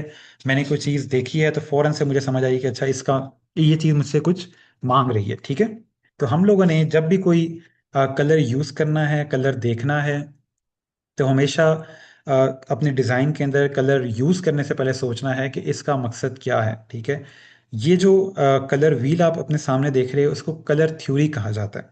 ठीक है, आपको ये सिंपल गूगल के ऊपर मिल जाएगा, कलर फीलिंग्स कलर थ्योरी लिखोगे तो आपको ये मिल जाएगी चीज़। तो जब भी आपने डिज़ाइन क्रिएट करना है, आपने सोचना है कि मैं ये डिज़ाइन क्यों बना रहा हूँ। अगर आप यूथ के लिए बना रहे हो, यंगस्टर्स के लिए बना रहे हो, आप ब्राइट कलर्स ऑरेंज येलो इस तरह की चीज़ यूज़ करोगे। ठीक है, आप कभी किसी बिजनेस के लिए बना रहे हो, टेक्नोलॉजी कंपनी है उसका सोशल मीडिया बना रहे हो, तो आप हमेशा जो है वो ब्लू कलर यूज़ करोगे। ठीक है, आपने हमेशा देखा होगा बैंक्स जो हैं वो green colour blue colour use कर रहे होते हैं, क्योंकि उसका मकसद ये होता है कि उससे आपको ट्रस्ट बिल्ड होता है। ठीक है, जो रेड कलर बैंक्स यूज़ करते हैं वो एक्साइटमेंट एनर्जी के लिए यूज़ कर रहे होते हैं। ठीक है, तो डिफरेंट कलर जो हैं उससे डिफरेंट एक फीलिंग्स आती हैं। तो आपने ये देखना है कि जैसे फॉर एग्जांपल फीमेल ओरिएंटेड जो बिजनेसेस होते हैं उसमें हम देखेंगे कि purple colour pink colour use हो रहे होते हैं। ये तमाम जो कलर्स हैं ये साइंस से बैक्ड हैं। ठीक है, साइंस ने हमें बताया है कि इस कलर को देख के हमें ये फीलिंग आती है। इसी तरह मैं चीज़ ऐड कर दूं कि आपने जो फूड से रेलिवेंट जैसे मैकडोनल्ड्स है, चीज़ियस है, डिफरेंट इस तरह के फूड ब्रांड्स जो हैं वो हमेशा ऑरेंज कलर रेड कलर क्यों यूज़ करते हैं? क्योंकि इन कलर से इंसान की भूख उजागर होती है। ठीक है, आपको जो है मज़ीद भूख लगती है जब आप इन कलर्स को देखते हो। वो भूख इतनी ज़्यादा नहीं होती कि आपको बहुत ज़्यादा फील होगी, लेकिन साइंस ऐसा कहती है कि येलो कलर या ऑरेंज कलर आपके इर्द गिर्द जब होता है तो आपको भूख लगना शुरू होती है। ठीक है, इसलिए जितने भी रेस्टोरेंट्स आप देखते हो मोस्टली येलो कलर या ऑरेंज कलर के उनके टेबल्स वगैरह होंगे, उनके लोगोज जो होंगे वो येलो या ऑरेंज होंगे, उनका ग्राफिक जो होगा येलो या ऑरेंज होगा। ठीक है। तो ये चीज़ें सीखने से, ये चीज़ें पढ़ने से आपको आइडिया होगा कि हम लोग कलर, कौन सा कलर कहाँ पे यूज़ करेंगे। तो जब भी आपने कलर यूज़ करना है या आपने डिज़ाइन क्रिएट करना है, पहले आपने देखना है कि मेरा ब्रांड किस चीज़ का है और उसकी ऑडियंस कौन है, उस ऑडियंस के लिए हम क्या चीज़ बना रहे हैं और उसका मकसद क्या है। उस मकसद के बाद फिर आपने जो है वो कलर सेलेक्ट करना है। इसके अलावा मोस्टली जब आप डिज़ाइन बना रहे होते हो तो उस ब्रांड का कोई ना कोई कलर ऑलरेडी सेट होता है। आपके पास कोई क्लाइंट आता है, उसका लोगो बना हुआ है, उसकी वेबसाइट बनी हुई है, वो आपसे कहता है मुझे सोशल मीडिया डिज़ाइन करवाना है, तो उस सिनेरियो के अंदर उसका कलर डिसाइडेड है। फिर आप वहाँ पे कलर चेंज नहीं करते। उस सिनेरियो में आप अपने क्लाइंट का ही कलर यूज़ करोगे जो कलर वो ऑलरेडी यूज़ कर रहा है। ठीक है। उसके अलावा हमेशा डिज़ाइन के अंदर तीन जगह पे कलर यूज़ होता है। ठीक है। तीन हायरार्कीज हैं कलर की। सबसे पहले होगा प्राइमरी कलर। प्राइमरी कलर से मुराद है कि ये मेन कलर होगा जो पूरे डिज़ाइन के अंदर यूज़ हो रहा होगा। ठीक है। प्राइमरी से मुराद है कि ये कलर सबसे ज़्यादा यूज़ हो रहा होगा। सेकेंडरी कलर वो होता है जो उस कलर को सपोर्ट कर रहा होता है। जैसे फॉर एग्जांपल मैंने एक रेड कलर, या आपकी स्लाइड के अंदर आप सामने देख रहे हो, इस पूरी स्लाइड के अंदर जो प्राइमरी कलर है वो हमारे पास ये ऑरेंज कलर है। ठीक है। ये आपको फौरन अट्रैक्ट कर रहा है आपके ओवरऑल स्लाइड की तरफ। ठीक है। जो वाइट कलर और ब्लैक कलर जो होते हैं ये मोनोक्रोमेटिक कलर्स होते हैं, इनको हम कलर्स के अंदर काउंट नहीं करते। ठीक है। White colour is not a colour, black colour is not a colour. हम इसको एज अ कलर नहीं करते, हम इसको मोनोक्रोमेटिक या सिर्फ एक्सेंट के तौर पे यूज़ कर रहे होते हैं। ठीक है। मैं ये नहीं कहूँगा कि मेरे ब्रांड का जो कलर है वो वाइट है। मोस्ट ऐसे ब्रांड्स हैं जो वाइट और ब्लैक ही यूज़ करते हैं, but it's not a very good approach. ठीक है। क्योंकि ये यूनिक कलर्स नहीं है। ब्लैक कलर या वाइट कलर कोई यूनिक कलर नहीं है। ठीक हो गया।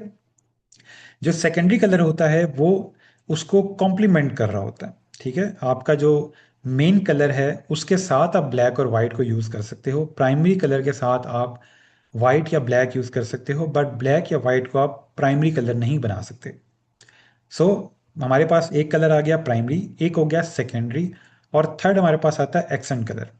वो हमेशा बहुत लाइट होगा। जैसे फॉर एग्जांपल इस स्लाइड का अगर आप बैकग्राउंड देखो तो वो हल्का सा बेज कलर है। ठीक है। वो वाइट कलर नहीं है, क्योंकि अगर वाइट होता तो वो इस कलर में होता और ये इसके साथ ब्लेंड होना चाहिए था। तो इस स्लाइड का जो बैकग्राउंड कलर है वो बेज कलर है, लाइट बेज है। उसकी वजह से हमें एक ओवरऑल एक्सेंट कलर मिला हुआ है जो हम बैकग्राउंड पे यूज़ कर रहे हैं। तो आपके डिज़ाइन के अंदर हमेशा 2 से 3 कलर्स होने चाहिए, इससे ज़्यादा कलर नहीं होने चाहिए। उससे जो है ओवरऑल जो डिज़ाइन होता है वो बहुत क्लटर्ड हो जाता है, बहुत ज़्यादा बिजी हो जाता है। ठीक है। तो डिज़ाइन को सिंपल रखना है आपने। अब ये हमारे पास एक अप्रोच आ गई है एक डिज़ाइन की, समझ लें सैंपल आ गया। ठीक है। इसमें आप देख के बताएं कि प्राइमरी कलर कौन सा है। आप में से कितने लोगों को लगता है कि ब्लैक कलर जो है वो इसमें प्राइमरी कलर है? हाथ खड़ा करें वो लोग जिनको लग रहा है कि ब्लैक कलर जो है प्राइमरी कलर है। ठीक है। ऑरेंज कलर किस किस को लग रहा है कि प्राइमरी कलर है? ऐसे ही है। ठीक है। आप जिनको ऑरेंज कलर प्राइमरी कलर लग रहा है बिल्कुल ठीक है। ऑरेंज कलर जो है वो आपको अट्रैक्ट कर रहा है। ठीक है। ऑरेंज कलर जो है इस ब्रांड का अपना प्राइमरी कलर है। बाकी जो ब्लैक और वाइट हैं वो एक्सेंट कलर्स हैं।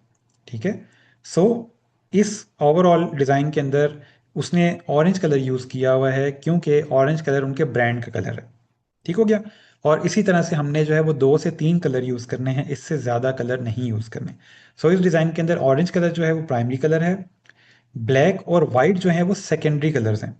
कहीं पे वो ब्लैक बैकग्राउंड पे यूज़ कर रहा है, कहीं पे वो वाइट यूज़ कर रहा है, और एक लाइट ग्रे इसमें साथ ऐड हो रहा है जो कि एक्सेंट का कलर है। ठीक है। जो हल्का फुल्का उसने यूज़ किया हुआ बैकग्राउंड के ऊपर। ठीक है। यहाँ पे उसने ग्रे कलर बैकग्राउंड पे यूज़ किया और यहाँ पे उसने वाइट कलर यूज़ किया हुआ बैकग्राउंड पे। ठीक है। तो एक्सेंट कलर के तौर पे लाइट ग्रे कलर है, ब्लैक और वाइट जो हैं वो सेकेंडरी कलर्स हैं, और ऑरेंज कलर जो है वो यहाँ पे प्राइमरी कलर है। ठीक है। उसकी तमाम पोस्ट के अंदर ऑरेंज कलर जो है वो कंसिस्टेंट है, वो सब जगह यूज़ हो रहा है, बट कुछ के अंदर वाइट बिल्कुल यूज़ नहीं हो रहा, कुछ के अंदर ब्लैक बिल्कुल यूज़ नहीं हो रहा। ठीक है। तो ये चीज़ हम लोग हमेशा याद रखेंगे, कलर जो है हमने 2 से 3 यूज़ करने हैं। इसी तरह से जैसे हमने पहले देखा कि डिफरेंट कलर्स जो होते हैं वो डिफरेंट एनर्जी देते हैं। जैसे ये वार्म कलर जो आपके सामने हैं, ऑरेंज है, रेड है, येलो है, इससे अर्जेंसी बनती है, एपिटाइट आती है। एपिटाइट जैसे मैंने पहले बताया कि आपको येलो या ऑरेंज कलर से थोड़ी भूख लग सकती है, जिसकी वजह से फास्ट फूड वाले जो होते हैं या फूड की फोटोग्राफी जो होती है उसके अंदर आपको येलो या ऑरेंज कलर्स नज़र आ रहे होते हैं। ठीक है, तो इसीलिए ये वार्म कलर्स का जो मकसद होता है वो energy, excitement, appetite, quick actions, वहाँ पे हमेशा जो है वो ऑरेंज या येलो कलर्स होते हैं। ठीक है, जिससे आपको कुछ करने का जज्बा पैदा होता है कि मैं कुछ करूँ, मैं कोई चीज़ परचेज कर लूँ, जल्दबाजी आपके अंदर आती है, वो हमेशा इन कलर्स के थ्रू आती है। ठीक है, उसी के बरक्स हमारे पास ग्रीन, ब्लू या पर्पल कलर्स जो होते हैं वो कामनेस, प्रोफेशनलिज्म, ट्रस्ट को बिल्ड करते हैं। इसीलिए जो आपके बैंक्स होते हैं, आपका हेल्थ केयर जो होता है, फार्मेसीज होती हैं, आप डिफरेंट फार्मेसीज को देखते होंगे ब्लू कलर यूज़ करते हैं, तो वो आपको ट्रस्ट बिल्ड कर रही होती है कि हमारे पास जो मेडिसिन है उससे आप ठीक हो सकते हैं। ठीक है, वहाँ पे अर्जेंसी नहीं बनाई जा रही होती। हाँ, जो हॉस्पिटल्स होते हैं वहाँ पे रेड कलर होता है क्योंकि वहाँ पे अर्जेंसी है, वहाँ पे किसी की लाइफ डिपेंड करती है उसके ऊपर। ठीक है, तो बैंक्स जो होते हैं, आप अपनी अपनी जो एसेट्स हैं, अपना जो पैसा है आप बैंक में रखवा रहे हो, तो उसका ट्रस्ट आपको चाहिए। ठीक है, तो उसके लिए जो है वहाँ पे blue colour, green colour mostly use किया जाता है। ग्रीन कलर नेचुरल प्रोडक्ट्स में भी यूज़ होता है क्योंकि नेचर का जो कलर है, कुदरत का जो रंग है वो ग्रीन है। आप दरख्तों में देखते हो, पत्तों में देखते हो ग्रीन कलर यूज़ हुआ होता है। तो उससे जो है हमें नेचुरल कोई प्रोडक्ट्स होती हैं, आप हर्बल प्रोडक्ट्स लेते हो, उसमें हमेशा ग्रीन कलर यूज़ हुआ होता है। ठीक हो गया, तो हमारे पास जब भी प्रोफेशनल चीज़ आएगी उसमें ब्लू या डार्क ग्रीन इस तरह की चीज़ें होंगी। जब एक्साइटमेंट बिल्ड करनी होगी, एक्साइटेड एनर्जी वगैरह होगी, तो वहाँ पे हमारे पास ऑटोमेटिकली जो है वो रेड कलर या ऑरेंज कलर आ जाएगा। ठीक है जी। अच्छा, यहाँ तक है कि किसी का कोई क्वेश्चन हो तो मुझे क्वेश्चन सेंड कर सकते हैं, क्वेश्चन पूछ सकते हैं आप। ठीक है जी। नेक्स्ट हमारे पास आता है जी कंट्रास्ट। कंट्रास्ट का मकसद ये होता है, ये कंट्रास्ट भी कलर थ्योरी के अंदर ही है। ठीक है, कलर को जो अपने यूज़ करना है उसमें उसको कंट्रास्ट में यूज़ करना है। फॉर एग्जाम्पल, जब आप लाइट बैकग्राउंड यूज़ करोगे वहाँ पे आपने डार्क टेक्स्ट यूज़ करना है। अगर आप लाइट बैकग्राउंड यूज़ करते हो उसमें डार्क आएगा, और डार्क बैकग्राउंड यूज़ करोगे तो उस पर लाइट टेक्स्ट आएगा। अगर आप मिक्स कर दोगे दोनों को तो टेक्स्ट पढ़ा नहीं जाएगा, वो बैकग्राउंड के अंदर मिक्स हो जाएगा। जैसे कि यहाँ पे इस थर्ड आप टेक्स्ट बॉक्स के अंदर देखो तो टेक्स्ट मिक्स हो रहा है। ठीक है, ये चीज़ हमने नहीं करनी। हमने हमेशा लाइट के ऊपर डार्क बैकग्राउंड यूज़ करना है, और डार्क बैकग्राउंड के ऊपर लाइट टेक्स्ट यूज़ करना है। ठीक है, ताकि दोनों का आपस में कंट्रास्ट आए और चीज़ को पढ़ना आसान हो। ये एक वेबसाइट है colorhunt.co के नाम से, इसको अपने पास नोट कर लें। इसको आज आपने जाके ओपन करना है। यहाँ पे आपको डिफरेंट कलर्स जो हैं आपको मिलेंगे। आप उन कलर कोड्स को यूज़ कर सकते हो। कलर कोड जो है आप कहाँ पे यूज़ करते हैं, अपने जो टूल्स हैं वहाँ पे हमेशा ये 6 डिजिट्स का कोड होता है जिसको हेक्स कोड भी कहा जाता है। आप ये कलर कोड जो है वो यूज़ करते हो अपनी कोडिंग के अंदर, अपने एडोब इलस्ट्रेटर वगैरह के डिज़ाइंस के अंदर, कैनवा के अंदर, एक्सक्यूज मी मुख्तलिफ सर, ऐसी। जी, वेबसाइट का नेम दोबारा बता दें। ये ऊपर लिखा हुआ है आपकी स्लाइड के ऊपर colorhunt.co लिखा हुआ आ रहा है। आप स्लाइड्स देख रहे हैं आप लोग?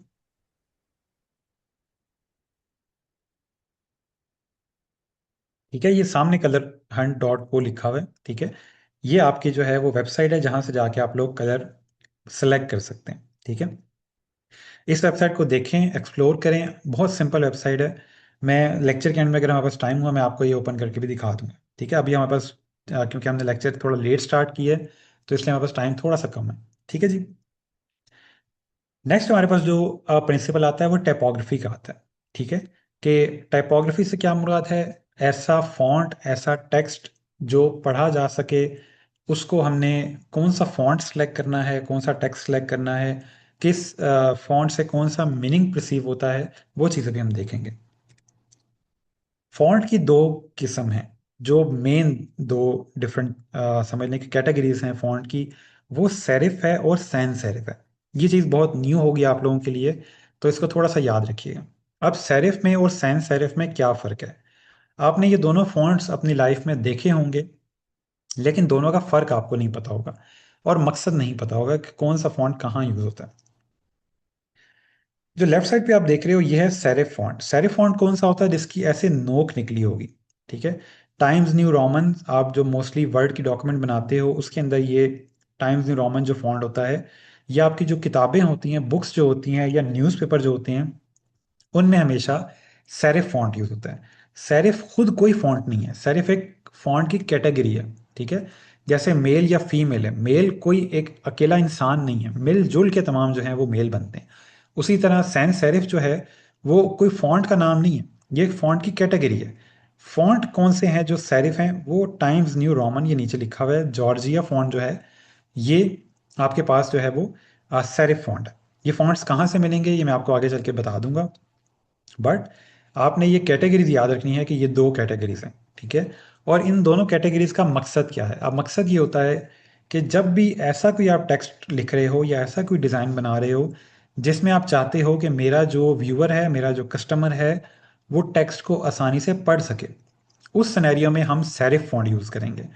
फॉर एग्जांपल आपकी अखबार में, आपकी किताब में, आपके न्यूज़ लेटर्स के अंदर, आपके पोस्टर्स के अंदर जिसमें बहुत ज़्यादा टेक्स्ट होता है, वहाँ पे हमेशा सेरिफ फॉन्ट यूज़ होगा। जहाँ पे भी टेक्स्ट ज़्यादा होगा, टेक्स्ट को पढ़ना आसान करने के लिए आप सेरिफ फॉन्ट यूज़ करोगे, क्योंकि इसकी नोक वगैरह बनी होती है आँखों पे, ये फॉन्ट आसान होता है। आपने आसपास कोई आप किताब देखोगे, उसमें हमेशा सेरिफ फॉन्ट यूज़ होगा। लेटर्स अगर आपके पास होते हैं, डॉक्यूमेंट्स होते हैं, आपके कंपनी के डॉक्यूमेंट्स हैं, बैंक के डॉक्यूमेंट्स हैं, उसमें हमेशा सेरिफ फॉन्ट यूज़ होगा। वो टाइम्स न्यू रोमन मोस्टली होता है, जो कि पढ़ना आसान है। अब आते हैं सैंस सेरिफ के ऊपर। राइट साइड पे जो आपके पास है ये सैंस सेरिफ है, ठीक है। सैंस सेरिफ फॉन्ट वो होता है जिसके अंदर नोक वगैरह नहीं होते, इसके एजेस जो हैं वो कट हुए होते हैं, ठीक है। ये फॉन्ट कहाँ यूज़ होता है? ये फॉन्ट यूज़ होता है आपकी हेडिंग्स के अंदर, ठीक है। जहाँ आपने टेक्स्ट को बड़ा करना है, जहाँ पे आपने हेडिंग देनी है, ये फॉन्ट हम बॉडी टेक्स्ट के अंदर या बुक्स वगैरह के अंदर, न्यूज़पेपर में नहीं यूज़ करते, क्योंकि सेरिफ फॉन्ट के बरक्स इसको फॉन्ट को पढ़ना थोड़ा सा मुश्किल होता है। ऐसा नहीं है कि ये फॉन्ट पढ़ना बहुत मुश्किल है या पढ़ा नहीं जा सकता, बट ये फॉन्ट थोड़ा सा सेरिफ फॉन्ट के बनिस्बत थोड़ा मुश्किल होता है पढ़ने में, ठीक है। इस फॉन्ट के अंदर एरियल फॉन्ट का आपने नाम सुना होगा, कैलबरी फॉन्ट का आपने नाम सुना होगा। तो ये फॉन्ट जो हैं ये सैंस सेरिफ फॉन्ट्स होते हैं, ठीक है। आई एम श्योर ये चीज़ आप लोगों के लिए न्यू है, इसलिए इसको लिख लें। घर जाके आप मजीद इसके ऊपर रिसर्च करें कि सैंस सेरिफ फॉन्ट कौन से होते हैं, सेरिफ फॉन्ट कौन से होते हैं, ठीक है। यहाँ पे मैंने थोड़ी सी एग्जांपल दी हुई है। लेफ्ट साइड पे उसी तरह से सेरिफ फॉन्ट हैं, ये ट्रेडिशनल फॉन्ट्स होते हैं, पुराने जो आपके पास अखबार आते थे उनमें सेरिफ फॉन्ट यूज होते थे। ये स्टेब्लिश्ड हैं, ट्रस्ट बिल्ड करते हैं ये फॉन्ट्स, और जितनी भी आपकी बुक्स वगैरह होती हैं, न्यूज़पेपर होते हैं, उसमें आपके हमेशा जो है वो सेरिफ फॉन्ट यूज़ होगा। राइट साइड पे सैंस सेरिफ फॉन्ट है, ये एक मॉडर्न फील देता है। डिजिटली जो वेबसाइट्स वगैरह हैं, जो डिजिटल पैरामीटर्स हैं, डिजिटल फुटप्रिंट्स हैं, उसमें हमेशा आपके पास जो है सैंस सेरिफ फॉन्ट यूज़ होगा, ठीक है। तो ये दोनों फॉन्ट्स के अंदर डिफरेंस आ जाता है। उसी तरह से जब आपने डिज़ाइन क्रिएट करना है तो उसके अंदर भी आपके पास हायरार्की होती है। जैसे हमारे पास कलर में हायरार्की थी, प्राइमरी कलर था, सेकेंडरी कलर था, एक्सेंट कलर था, उसी तरह से फॉन्ट के अंदर भी हमारे पास हायरार्की होती है। एक होती है आपके पास हेडिंग, जो कि हमेशा बड़े टेक्स्ट में होगी, लाउड होगी, बोल्ड होगी। वो सेरिफ हो, सैंस सेरिफ फॉन्ट हो, कोई भी फॉन्ट हो सकता है उसमें, लेकिन उसका साइज हमेशा बड़ा होगा। सबसे पहले वो चीज़ पढ़ी जाएगी। और उसके बाद हमारे पास बॉडी फॉन्ट आता है, जो हेडिंग से थोड़ा छोटा होता है, उसमें टेक्स्ट ज़्यादा होता है। हेडिंग में हमेशा टेक्स्ट कम होगा और बॉडी में हमेशा टेक्स्ट ज़्यादा होगा, ठीक है। और सेम उसी तरह से कभी भी हम लोग जो है वो दो से ज़्यादा फॉन्ट्स नहीं यूज़ करते, ठीक है। फॉन्ट साइज डिफरेंट हो सकते हैं, फॉन्ट्स हमेशा दो या दो से कम होंगे। अगर आपने एरियल फॉन्ट यूज़ किया है उसके साथ आप टाइम्स न्यू रोमन यूज़ कर सकते हो, लेकिन एरियल के साथ टाइम न्यू रोमन, उसके साथ कैलबरी फॉन्ट, उसके साथ आप मॉन्टसेरेट फॉन्ट, फिर पॉपिन फॉन्ट, मतलब सारे फॉन्ट आप एक डिज़ाइन के अंदर यूज़ नहीं करोगे, ठीक है। आपने कोशिश ये करनी है कि आपने एक से दो फॉन्ट्स मैक्सिमम अपने डिज़ाइन के अंदर यूज़ करने हैं। इससे ज़्यादा फॉन्ट्स जो होते हैं वो डिज़ाइन को बिजी बना देते हैं, क्लटर्ड बना देते हैं, पढ़ना चीज़ों को मुश्किल हो जाता है, ठीक है। यहाँ मैंने आपको एग्जांपल दी हुई है कि उसने सिर्फ दो फॉन्ट्स यूज़ किए हुए हैं। इसके अंदर सेरिफ फॉन्ट है, उसके साथ सैन सेरिफ फॉन्ट की कैटेगरी है, जिससे ओवरऑल ये डिज़ाइन क्रिएट हुए हैं। ठीक हो गया। नेक्स्ट उसी तरह से फॉन्ट की एक हायरार्की होती है, जैसे मैंने आपको बताया कि एक हेडिंग है और एक साथ बॉडी टेक्स्ट है। तो यहाँ पे अगर हम देखें तो ये जो हमारे पास टेक्स्ट आ रहा है, design to help you do with less stress, तो ये जो है ये हेडिंग है। आपने जैसे इस डिज़ाइन को देखा, सबसे पहली आपकी जो नज़र पड़ी है वो इस टेक्स्ट के ऊपर ही पड़ी है, और इसका यही मकसद था। ठीक है, और उसके बाद नीचे जो हमारे पास आ रहा है ये बॉडी टेक्स्ट है। ये छोटे साइज में है, इसका मकसद इतना नहीं है कि हम फ़ौरन इसको देखें, बट ये हेल्प करता है हेडिंग को एक्सप्लेन करने में कि हेडिंग क्या है, और उसको आगे एक्सप्लेन करने में हमारी ये हेल्प करता है जो बॉडी टेक्स्ट होता है। ठीक है, ये मैंने यहाँ पे आपके सामने लिखे हुए हैं कि आप कौन कौन से फॉन्ट्स जो हैं वो अच्छे फॉन्ट हैं हेडिंग के लिए, और कौन से फॉन्ट अच्छे हैं बॉडी के लिए। ठीक है, और ये नीचे एक वेबसाइट दी हुई है fonts.google.com, यहाँ से आपको तमाम फॉन्ट्स मिल जाएंगे। ठीक है, इसको अपने पास लिख लें, fonts.google.com। ये गूगल पे जाएंगे आप, वहाँ पे लिखोगे तो ये एक वेबसाइट आ जाएगी। फॉन्ट्स को अपने सिस्टम पे इंस्टॉल कैसे करना है, बहुत सिंपल है। आपको कोई भी फॉन्ट पसंद आता है, सामने डाउनलोड का बटन होगा, उस पर क्लिक करो, जो फाइल डाउनलोड होगी उस पर डबल क्लिक करो, इंस्टॉल का सामने बटन आएगा, उस पर क्लिक करो, फॉन्ट इंस्टॉल हो जाएगा। सिंपल चीज़ है। अभी आप लोग इतने टेक्निकली साउंड हो कि आप लोग सिंपल यूट्यूब पे जाके सर्च कर सकते हो हाउ टू इंस्टॉल फॉन्ट्स, आपको वहाँ पे मेथड मिल जाएगा फॉन्ट्स को इंस्टॉल करने का। ठीक है जी। ये हमारे पास सामने तमाम वो फॉन्ट्स आ रहे हैं जो अच्छे फॉन्ट्स हैं। इसके अलावा भी बहुत सारे फॉन्ट्स हैं, बट ये समझ लें कि रिकमेंडेड फॉन्ट्स हैं, मैं आपको रिकमेंड कर रहा हूँ कि आप ये फॉन्ट्स यूज़ कर सकते हैं अपनी हेडिंग्स के अंदर, अपनी बॉडी के अंदर, जिससे आपके डिज़ाइन जो हैं वो बेहतर अच्छे लगेंगे। नेक्स्ट जो हमारे पास फंडामेंटल चीज़ आती है, डिज़ाइन का प्रिंसिपल आता है, वो है लेआउट और हायरार्की। ठीक है, अब ये चीज़ थोड़ी सी नई है आपके लिए कि हायरार्की क्या होती है, लेआउट क्या होती है। सो हमारे पास जब भी कोई डिज़ाइन क्रिएट होता है उसके अंदर जो सबसे बड़ा, सबसे इम्पॉर्टेंट जो हमारे पास एलिमेंट होता है उसको हम सबसे बड़े साइज में रखते हैं। ठीक है, उसके बाद हम साथ उसके कंट्रास्ट ऐड करते हैं और उसको मज़ीद कलरफुल बनाते हैं। ठीक है, यहाँ पे अगर आप देखोगे तो उसने अपनी एक प्राइमरी कलर यूज़ किया हुआ है ग्रीन कलर के अंदर, साथ उसने बड़ी बड़ी हेडिंग्स ऐड की हुई हैं, बड़े बड़े नंबर्स ऐड किए हुए हैं जो आपके व्यूअर को अट्रैक्ट करते हैं। बड़े टेक्स्ट का हमेशा मकसद ये होता है कि आपके व्यूअर को अट्रैक्ट करना, कि वो उस टेक्स्ट को पढ़े।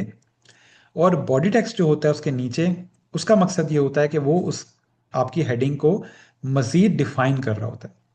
कि अगर 80% लिखा हुआ है तो 100% लिखा हुआ है, तो इसका मतलब क्या है, 100% है तो क्या चीज़ है, वो क्या चीज़ को डिफाइन करने के लिए आपके नीचे बॉडी टेक्स्ट होता है। ठीक है, तो इस डिज़ाइन के अंदर आपको ये चीज़ समझ आ रही है कि हमारे पास जो हमने पहले प्रिंसिपल्स पढ़े हैं कि इसके अंदर प्राइमरी टेक्स्ट आ गया, हमारे पास प्राइमरी कलर आ गया, हेडिंग आ गई, बॉडी टेक्स्ट आ गया, और ये तमाम चीज़ें जो हमने देखी हैं ये एक हायरार्की क्रिएट करी। हायरार्की का क्या मतलब होता है, जैसे आप देखते हो ट्राइंगल होता है कि टॉप पे एक चीज़ होती है, उसके बाद बॉटम पे आती है, फिर उससे बॉटम पे आती है।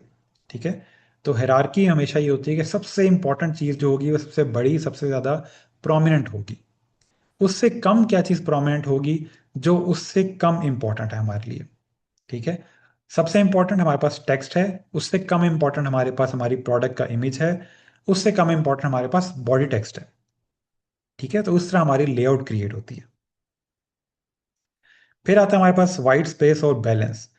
वाइट स्पेस क्या होती है कि हमने डिज़ाइन के अंदर कहाँ पे खाली जगह छोड़नी है, और बैलेंस क्या होता है कि हमने ओवरऑल डिज़ाइन को किस तरह से बैलेंस करना है। ऐसा ना हो कि हमारा डिज़ाइन ऐसा लग रहा हो कि वो डिज़ाइन पूरा झूल रहा है, कोई चीज़ कहीं जा रही है, कोई चीज़ कहीं जा रही है। चीज़ को बैलेंस होना चाहिए, लेफ्ट राइट पे हमारे पास चीज़ बैलेंस होनी चाहिए। ठीक है, तो हमें कभी भी अगर डिज़ाइन बनाया है उसमें चीज़ों को भरना नहीं है कि अगर यहाँ पे खाली जगह लग रही है तो इधर कोई ना कोई चीज़ मैं डाल देता हूँ। ये अगर आप डिज़ाइन देख रहे हो तो ये Amazon.com का पहला डिज़ाइन है जो शुरू शुरू में ये लोग अपनी वेबसाइट पे यूज़ करते थे। यहाँ पे अगर हम देखें तो चीज़ें बिखरी हुई हैं, बिखरी कम हुई हैं, लेकिन ओवरऑल यहाँ पे भरी हुई हैं। ठीक है, कोई चीज़ आपको प्रोमिनेंट नहीं लग रही, हायरार्की नहीं है यहाँ पे, वो चीज़ यहाँ पे इम्प्लीमेंट नहीं हो रही, और कोई स्पेस नहीं है यहाँ पे। चीज़ें जहाँ भी हमें कोई हल्की सी स्पेस मिलती है वहाँ पे कोई ना कोई चीज़ रखी हुई है, जिसकी वजह से देखने वाले को फौरन ये समझ नहीं आता कि मैंने क्या चीज़ सबसे पहले देखनी है। ठीक है, उसके बरक्स अगर हम अब का डिज़ाइन देखें तो उन्होंने वाइट स्पेस को यूज़ किया है, खाली जगह छोड़ी हुई है साइड्स पे, और प्रोडक्ट के इमेजेस को बड़ा किया हुआ है, जिससे हमें फौरन एक हायरार्की बन रही है कि हमने पहले क्या चीज़ देखनी है। ठीक है, तो यहाँ पे वाइट स्पेस भी है। वाइट स्पेस से मुराद क्या, खाली जगह है, आंख को थोड़ा इजी रखा हुआ है कि आपने ये चीज़ देखनी है और उसके बाद अपने यहाँ पे क्लिक करना है। लेकिन जो हमारे पास दूसरी चीज़ें आ रही हैं, जो हमारे पास लेफ्ट साइड वाली चीज़ है, वहाँ पे इतनी ज़्यादा चीज़ें भरी हुई हैं कि देखने वाले को समझ नहीं आती कि क्या हो रहा है यहाँ पे। ठीक है, इसीलिए हमारे पास जो एप्पल की वेबसाइट होती है, रोलेक्स की वेबसाइट है, मर्सिडीज़ की वेबसाइट्स हैं, वो हमेशा बहुत खाली होती हैं, क्योंकि उनको अपनी प्रोडक्ट के अंदर कॉन्फिडेंस है। जब आपको अपनी प्रोडक्ट में कॉन्फिडेंस होता है, अपनी चीज़ में कॉन्फिडेंस होता है, तो आप उसको भरते नहीं हो, ओवर सेल नहीं करते चीज़ को। आप सिंपल एक टेक्स्ट लिखते हो, अपनी प्रोडक्ट दिखाते हो, उसको प्रेजेंट कर देते हो, क्योंकि आपको अपनी प्रोडक्ट में इतना कॉन्फिडेंस है कि हमें उसको ओवर सेल करने की ज़रूरत नहीं है। आज आप घर जाके एप्पल की वेबसाइट ओपन करो, उसको देखो कि उन्होंने बहुत सिंपल चीज़ें बनाई हुई हैं, कोई भी चीज़ उसमें ओवर सेल नहीं हो रही। इसी के बरक्स अगर आप चाइनीज़ मोबाइल्स की वेबसाइट्स देखोगे, तो वो बहुत ज़्यादा भरी हुई होती हैं, वो ओवर सेल कर रहे होते हैं चीज़ को। ठीक है, तो आपने हमेशा अपने डिज़ाइन को जो है वो कॉन्फिडेंट रखना है, हमेशा उसमें स्पेस रखनी है, चीज़ को बैलेंस रखना है। यहाँ पे अगर हम देखें, तो इसने इमेज को राइट साइड पे बहुत बड़ा किया हुआ है, इस मोबाइल की इमेज को, और लेफ्ट साइड पे इसने टेक्स्ट को, उसी के साथ टेक्स्ट को भी बड़ा किया है, ताकि राइट और लेफ्ट जो है मेरा वो बैलेंस हो जाए। इससे नीचे अगर हम देखें, तो उसने टेक्स्ट को सेंटर लाइन किया हुआ है, और उसके नीचे उसने इमेज को रखा हुआ है ताकि वो एक बैलेंस क्रिएट करे, चीज़ें सेंटर में अलाइंड हों। ठीक है, तो आपने जब भी डिज़ाइन क्रिएट करना है, हमेशा बैलेंस रखना है, चीज़ का लेआउट इस तरह क्रिएट करना है कि लेफ्ट और राइट साइड जो है वो आपस में बराबर हो। ठीक है, और इसके अलावा जब भी आप डिज़ाइन क्रिएट करो, जो आपके लोगे कि मैंने ओवरऑल डिज़ाइन में स्पेस छोड़ दी है, तो उसको डबल कर दो, मतलब मज़ीद उसमें डिज़ाइन की स्पेस छोड़ो, ताकि ओवरऑल जो डिज़ाइन है वो स्लीक लगे। ठीक है, यहाँ पे अगर हम देखें, तो उसी तरह से हमारे लेफ्ट साइड पे उसने टेक्स्ट बड़ा किया हुआ है ताकि राइट साइड वाली इमेज को वो बैलेंस कर सके। अगर इस टेक्स्ट को बहुत छोटा करके ऊपर लिखता तो ये चीज़ बैलेंस ना होती। ठीक है, ये एक रशियन रियल स्टेट की वेबसाइट है, जिसके अंदर उसने डिफरेंट सेक्शंस क्रिएट किए हैं, और उन तमाम सेक्शंस को उसने बैलेंस किया हुआ है। कैसे बैलेंस किया है, यहाँ पे अगर हम देखें, तो राइट साइड पे उसने बुलेट पॉइंट्स ऐड किए हैं, लेकिन उन्हीं बुलेट बुलेट पॉइंट्स के इक्वली उसने यहाँ पे इमेज को भी बड़ा किया हुआ है, ताकि ये जो इमेज है वो राइट साइड वाले बुलेट पॉइंट्स को बैलेंस कर सके। समझ आ रही है? आपने अपने डिज़ाइंस जब आगे चल के गूगल करोगे, या मैं आपके साथ वेबसाइट शेयर करूंगा जहाँ पे आप मज़ीद डिज़ाइंस को देखोगे, तो वहाँ पे आपने देखना है कि उसने डिज़ाइन को बैलेंस किया है या नहीं किया हुआ। ठीक है, तो ये जो डिज़ाइन को बैलेंस करने का मकसद है, वो हमेशा ही होता है कि आपकी जो आंख होती है उसको जब देखे, तो उसको एक हायरार्की और एक बैलेंस नज़र आए उसके अंदर। नेक्स्ट हमारे पास जो लास्ट फंडामेंटल चीज़ आती है, वो है कंसिस्टेंसी, कि हमारी चीज़ जो है वो कंसिस्टेंट होनी चाहिए। ठीक है, कि उसको, हमारे जैसे हमने पहले डिज़ाइन देखे हैं, उसने एक कंसिस्टेंट कलर यूज़ किया हुआ है या फॉन्ट यूज़ किया हुआ है। मकसद सिर्फ ये होता है कि जब भी हमारा कोई ब्रांड क्रिएट होता है, उसका हमेशा एक फॉन्ट होता है, उसका एक कलर होता है, हम वही फॉन्ट और वही कलर उसके तमाम डिज़ाइंस में यूज़ करते हैं।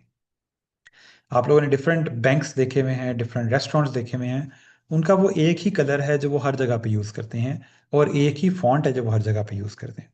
उससे एक कंसिस्टेंसी क्रिएट होती है। ठीक है, यहाँ पे अगर हम देखें, तो हमारे पास एक एग्जांपल आती है कि आपके पास राइट साइड पे उसने एक लाइट ग्रीन का शेड है, और उसके साथ सेकेंडरी कलर है डार्क ग्रीन। उसने वही कलर हर जगह पे यूज़ किया हो।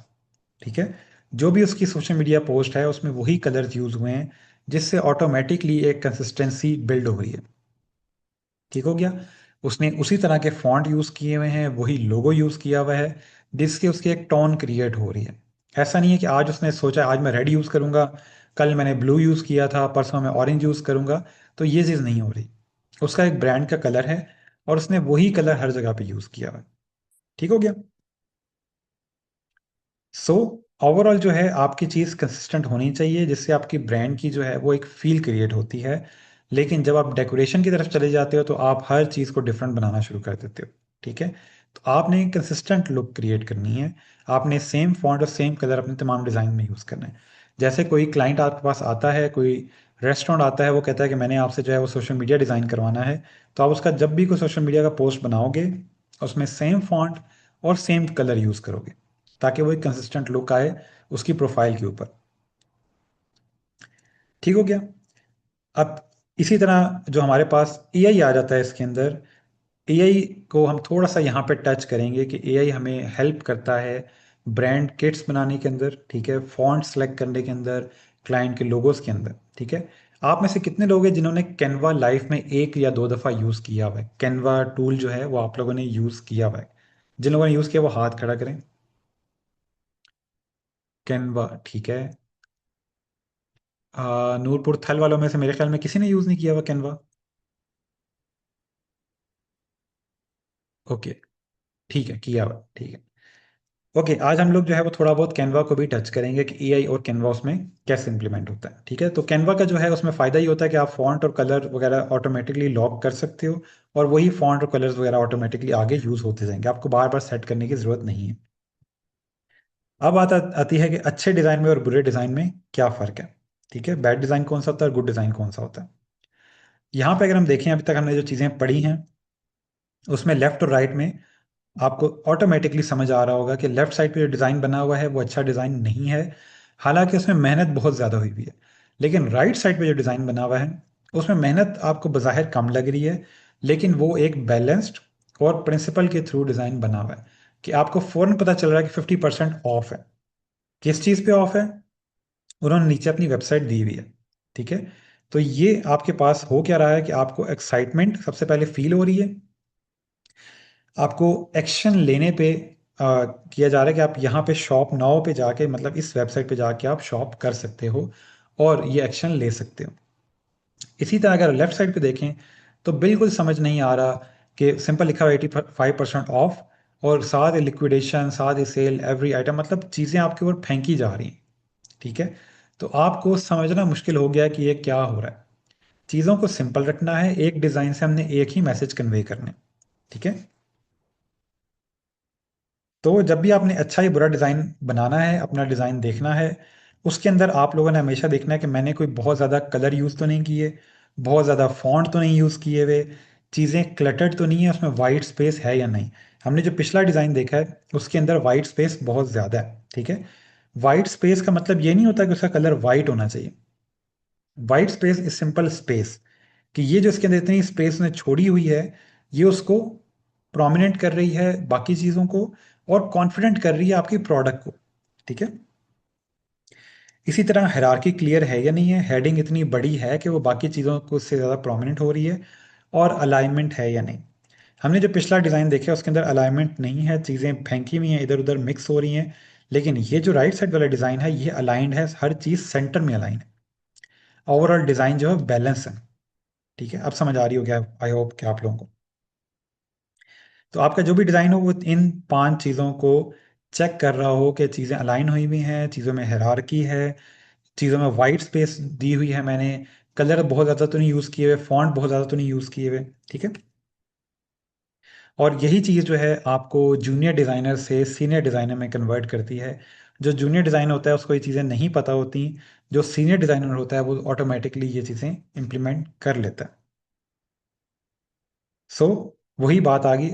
अब हमारे पास एआई जो है वो डिज़ाइन में कैसे आती है, कैसे इम्प्लीमेंट होती है, एआई से हम कैसे हेल्प ले सकते हैं, ठीक है। पहले ये होता था कि हमारे पास डिज़ाइन क्रिएट करने के लिए हमें इलिस्ट्रेटर होना चाहिए, हमारे पास फोटोशॉप हमारे पास होना चाहिए। आपको बहुत डिटेल में टूल को सीखना पड़ता था। समझ लो 3-4 महीने आपको चाहिए उस टूल को समझने में, तब जाके आप डिज़ाइन बना सकते थे, ठीक है। अब थोड़ा डिफरेंट है, अब आप इजीली जो है वो एआई के थ्रू डिज़ाइंस क्रिएट कर सकते हो, एआई की हेल्प से आप डिज़ाइन बना सकते हो।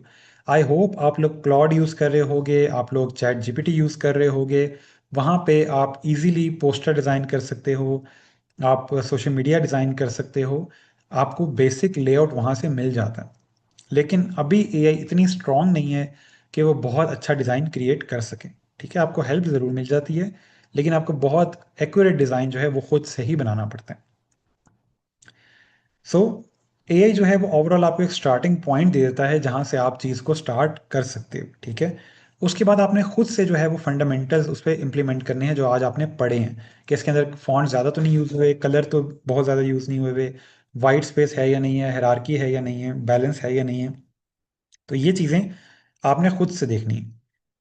थर्ड पॉइंट पे आप उसके फंडामेंटल्स को इम्प्लीमेंट करने के बाद उसको रिफाइन करते हो, और फोर्थ में आप वो फाइनल जो काम आपका होता है वो डिलीवर कर देते हो।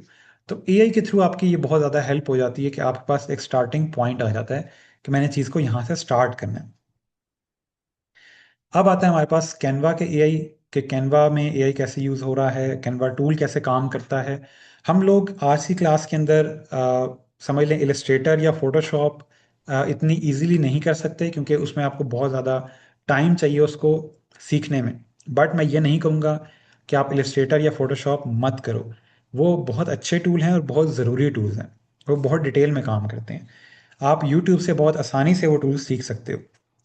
कैनवा का जो टूल है, एआई का टूल है, ये किस तरह यूज़ करना है आज हम देखेंगे। कैनवा टूल काफ़ी इजी है कंपेयर टू फोटोशॉप या इलस्ट्रेटर, ठीक है। तो इसमें काम कैसे करते हैं इसको हम देखेंगे, और इसको सीखने के बाद आप अर्निंग कैसे कर सकते हो वो आज हम देखेंगे। सो एक लाइव वॉक थ्रू हो जाएगा हमारा कैनवा में। ये हमारे पास एक सिंपल एक डिज़ाइन है, इसके अंदर वो तमाम चीज़ें मौजूद हैं जो आज हमने पढ़ी हैं। इस तरह का डिज़ाइन आज हम क्रिएट करेंगे। आप में से कितने लोग हैं ऐसे हैं जो ये डिज़ाइन बना सकते हैं? हाथ खड़ा करके बताएं कि जिन लोगों को लगता है कि मैं ये डिज़ाइन बना सकता हूँ। ओके, लेडीज़ जो हैं वो उनको लग रहा है कि वो बना सकती हैं, ज़बरदस्त। बॉयज़ में कितने हैं ऐसे? अच्छा, नुशहरा वाले बॉयज़ में कौन कौन है ऐसा जो उनको लगता है कि बना सकते हैं? ओके, ठीक है।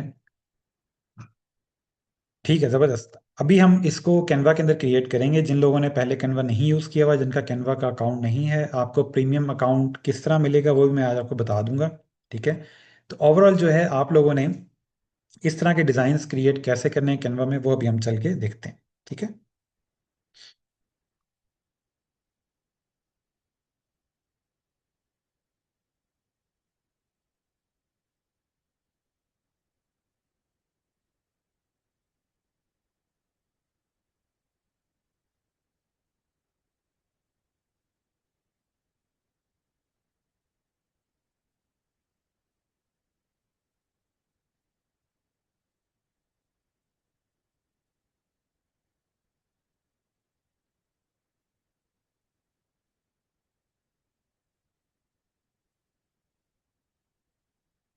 ओके जी, आई होप आप लोगों को मेरी स्क्रीन नज़र आ रही होगी, ठीक है। ये जो है आपके सामने एक ओवरऑल कैनवा का होम पेज है, ठीक है। आप कैनवा में लॉगिन करोगे canva.com, ठीक है, सिंपल लिख लें मेरे पास अगर आपने पहले नहीं यूज़ किया हुआ। और इसके अंदर जाके आपके पास कैनवा का एक लेआउट सामने आ जाएगा, ठीक है।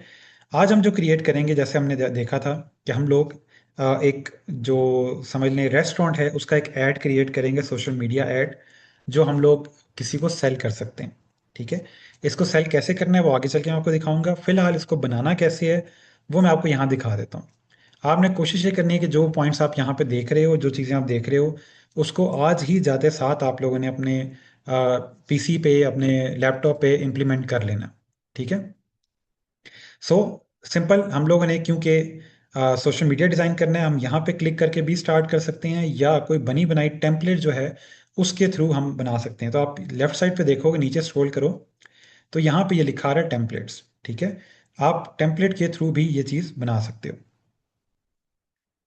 ओके, सो हम लेट्स सपोज टेम्पलेट पहले एक्सप्लोर करते हैं। टेम्पलेट पे क्लिक किया मैंने, ठीक है।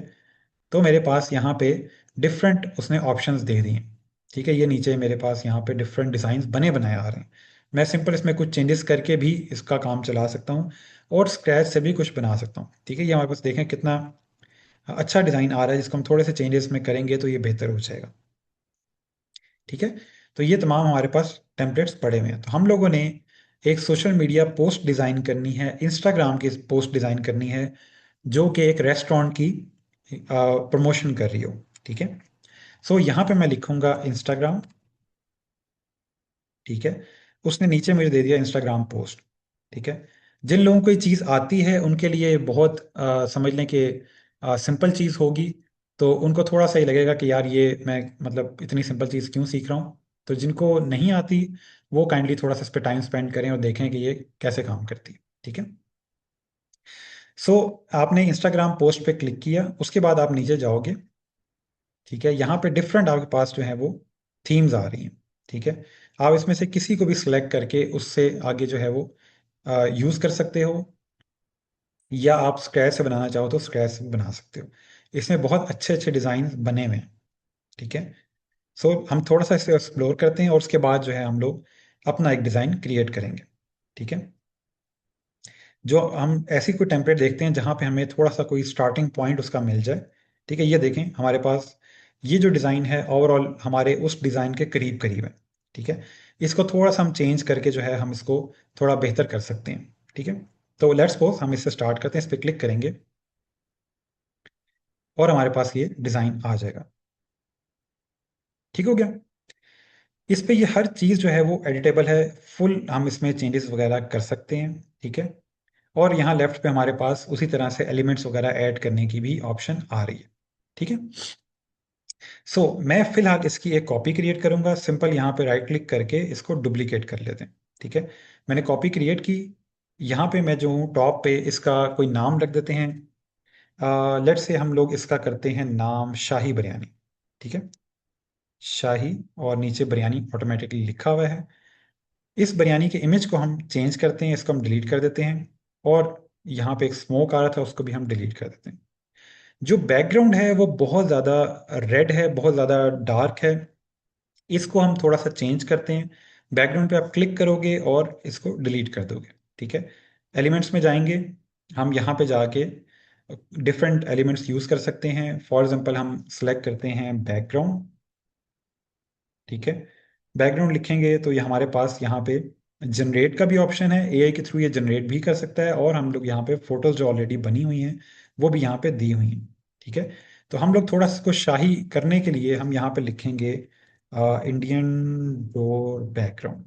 ठीक है, जिस तरह का वो महलों में होते हैं या इस तरह के, ये देखें जैसे यहाँ पे हमारे पास आ रहे हैं। सो इस तरह की कुछ चीज़ हम देखते हैं इसमें। ये एक अच्छा ऑप्शन है हमारे पास, इसको हम बैकग्राउंड पे रख सकते हैं, लेकिन बहुत ज़्यादा बिजी है। ठीक है, हम ये चीज़ रिमूव कर देते हैं वापस, और देखते हैं हमारे पास क्या क्या ऑप्शंस हैं। ये एक अच्छा ऑप्शन है, इसको हम ला सकते हैं। ठीक हो गया।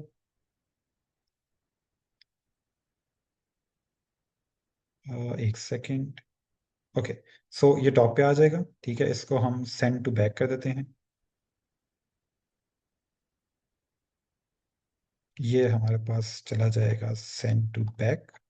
ठीक है, और हम इसका जो कलर है वो एक और ट्राई करते हैं। ठीक है, डिज़ाइन जो है वो हमें डिफरेंट चीज़ें ट्राई करने के बाद हमें थोड़ा सा आइडिया होता है कि क्या चीज़ वर्कआउट करती है। ठीक है, हमने चीज़ों को रीडेबल भी रखना है। ठीक है, हम डिफरेंट चीज़ें ट्राई कर रहे हैं। ये जो फालतू चीज़ें फिलहाल हम ये डिलीट करते हैं यहाँ से। ठीक है,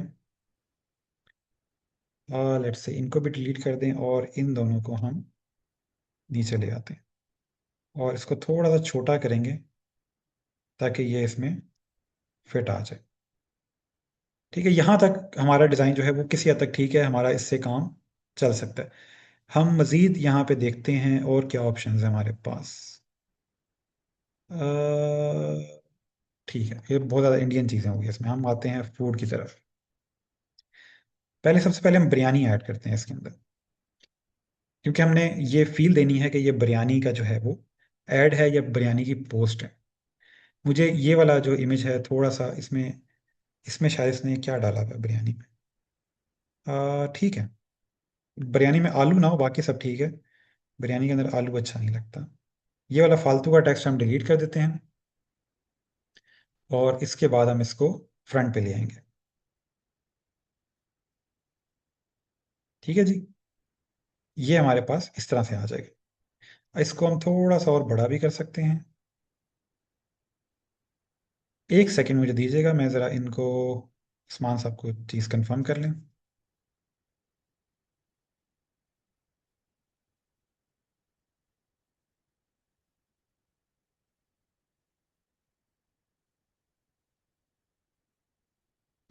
ठीक है।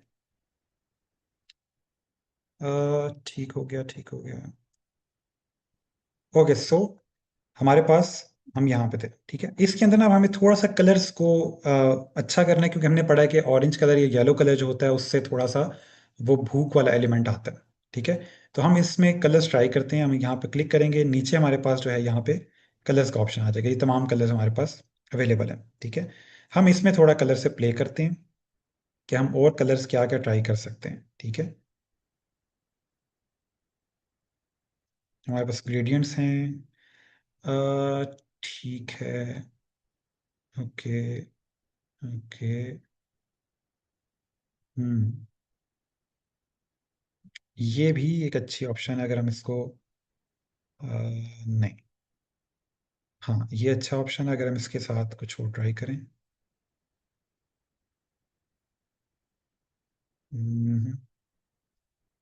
सो इस तरह आपने डिफरेंट चीज़ें एक्सप्लोर करनी है, डिफरेंट चीज़ें ट्राई करनी है कि उसमें कौन सी चीज़ जो है वो अच्छी लगती है, ठीक है। इसको हम कलर चेंज करते हैं, ठीक है। इसमें हम वाइट कलर आ गया। यहाँ पे हमें थोड़ा सा ना डिफरेंट ट्राई करना पड़ेगा। हम लेट्स सपोज स्काई ब्लू की तरफ जाते हैं, अगर हम इसको देते हैं, नहीं ये भी अच्छा नहीं लग रहा। ठीक हो गया। नहीं, ग्रीन भी नहीं अच्छा। ये हमने डिफरेंट डिफरेंट कलर्स ट्राई करने हैं। यहाँ पे हमें कहाँ पे एक एक्चुअल पॉइंट मिल जाए कि जहाँ पे हम कह सकें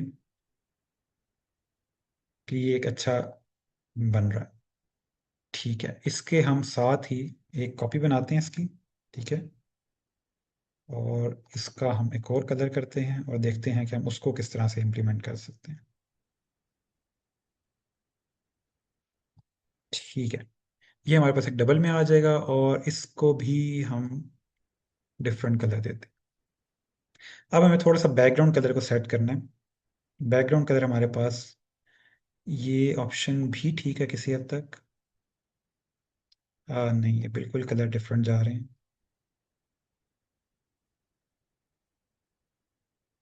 हम्म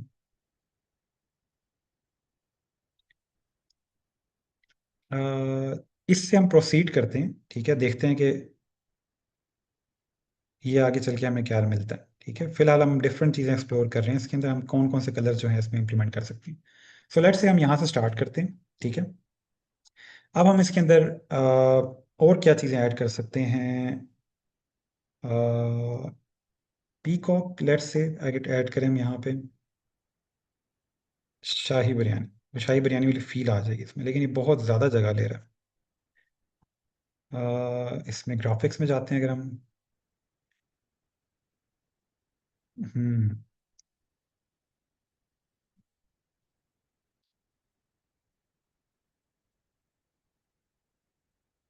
ये चीज़ भी ऐड हो सकती है, लेकिन ये इतनी अच्छी नहीं लग रही मुझे। अभी तक ना जो बैकग्राउंड कलर है ना वो पसंद नहीं आ रहा। इसमें हम वाइट के साथ ट्राई करते हैं, लेकिन वाइट भी हमें जो है वो डल लग रहा है। हाँ, ये किसी हद तक ठीक है। इसको हम ग्रुप करके और सेंड बैक कर देते हैं।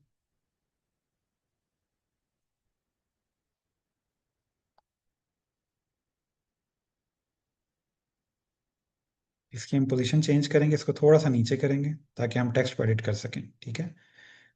और टेक्स्ट के साथ थोड़ा सा प्ले करेंगे, ठीक है। और तो यहाँ पे हम करते हैं ट्राई ऑरेंज।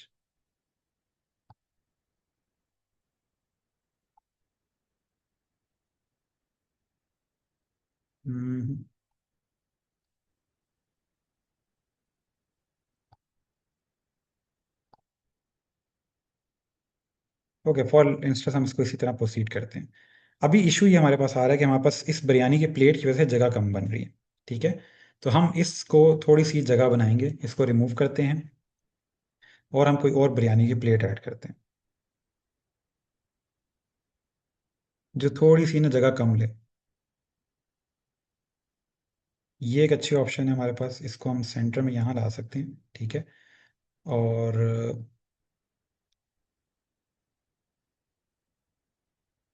ठीक है। और इसके अलावा आप यहाँ पे इसका फॉन्ट भी ट्राई कर सकते हो, डिफरेंट फॉन्ट्स के ऑप्शन हमारे पास आ जाती हैं यहाँ से।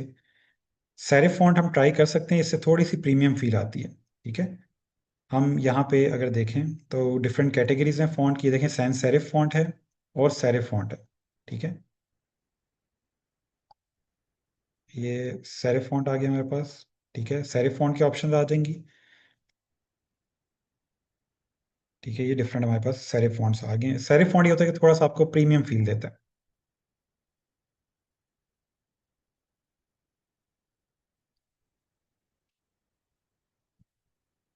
ठीक है, ये डिफरेंट हमारे पास फॉन्ट्स हैं।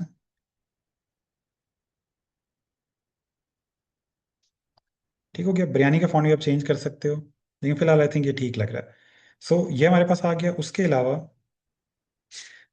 हम एक और चीज़ ट्राई कर सकते हैं। नहीं, इसमें हम करते हैं। ठीक है, एक फिलहाल हम ये डिज़ाइन बनाते हैं, एक हम चेंज करेंगे थोड़ा सा। ठीक है। सो ये आगे चीज़ यहाँ पे हम लोग जो है वो टेक्स्ट ऐड कर सकते हैं। ठीक है। शाही बिरयानी जो है वो कमिंग सून है। ठीक है, जल्द आ रही है, अभी लॉन्च नहीं हुई। ठीक है, और इसको थोड़ी सी ट्रीटमेंट देने के लिए हम इसके साथ बॉक्स ऐड कर सकते हैं। ठीक है, यहाँ पे हम लिखेंगे बॉक्स। ठीक है, ये हमारे पास पर क्या हम इसके लिखेंगे स्क्वेयर। ठीक है, स्क्वेयर आके हमारे पास यहाँ पे शेप्स आ जाती हैं। स्क्वेयर।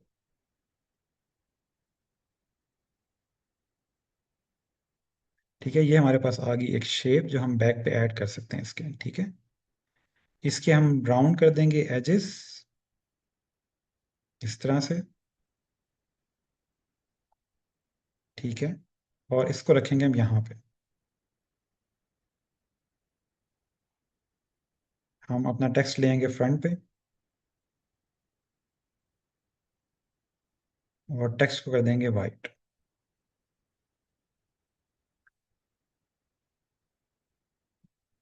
ठीक है, ये यहाँ पे आ जाएगा। अब इसके अंदर हमारे पास काफ़ी जगह है जो हम चीज़ें यहाँ पे ऐड कर सकते हैं। अब हम करते हैं पीकॉक। ठीक है, यहाँ हमारे पास फोटोज में है पीकॉक्स।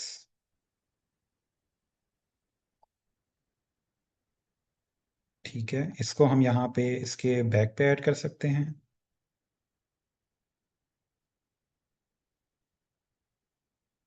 ठीक है, थोड़ी सी ये वो शाही बिरयानी टाइप, मतलब देसी टच देने के लिए हम इसको कर रहे हैं।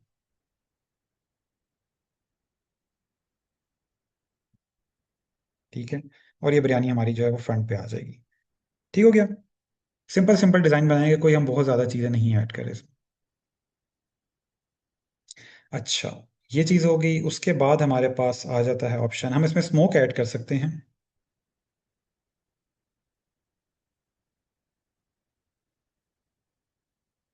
ठीक है, इसमें हमारे पास ये एक स्मोक का जिफ बना हुआ है जो हम यहाँ पे इस तरह से इसको थोड़ा सा ये कर सकते हैं कि इसमें थोड़ा सा स्मोक ऐड हो रहा है और ये गरम गरम बिरयानी है। ठीक है, आप मज़ीद इसमें लोगो ऐड कर सकते हो। लोगो अगर फॉर एग्जांपल हम यहाँ पे सर्च करें तो ये डिफरेंट लोगोज आ रहे हैं हमारे पास। ठीक है, हम इसके अंदर इसका ये लोगो बना सकते हैं अगर फॉर एग्जांपल आपका जो ब्रांड है उसका लोगो नहीं अवेलेबल। ठीक है, और हम देखते हैं कोई और लोगोज हैं यहाँ पे। आई थिंक ये ठीक है, इसी को हम प्रोसीड करते हैं और इसका कलर हम चेंज करते हैं। ठीक है, या हम इसको और चेंज करते हैं, इसको हम करते हैं क्राउन लोगो, क्योंकि शाही है तो वो क्राउन लोगो आ जाएगा।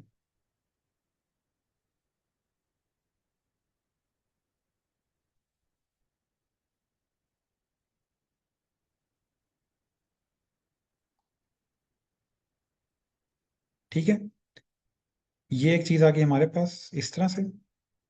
और इसके नीचे एक हम ऐड करेंगे चीज़, इसकी कॉपी बना के, कि वेबसाइट ऐड कर सकते हैं हम यहाँ पे, या हम लोग जो है इंस्टाग्राम ऐड कर सकते हैं। ठीक है, फॉर एग्जांपल हम यहाँ पे करते हैं वेबसाइट biryani.com। ठीक है, कि अगर आपने मज़ीद इन्फॉर्मेशन हमारी लेनी है तो आप यहाँ से ले सकते हैं। ठीक है, इसको हम कर लेते हैं ठीक है, इसका बी कैपिटल कर लेते हैं।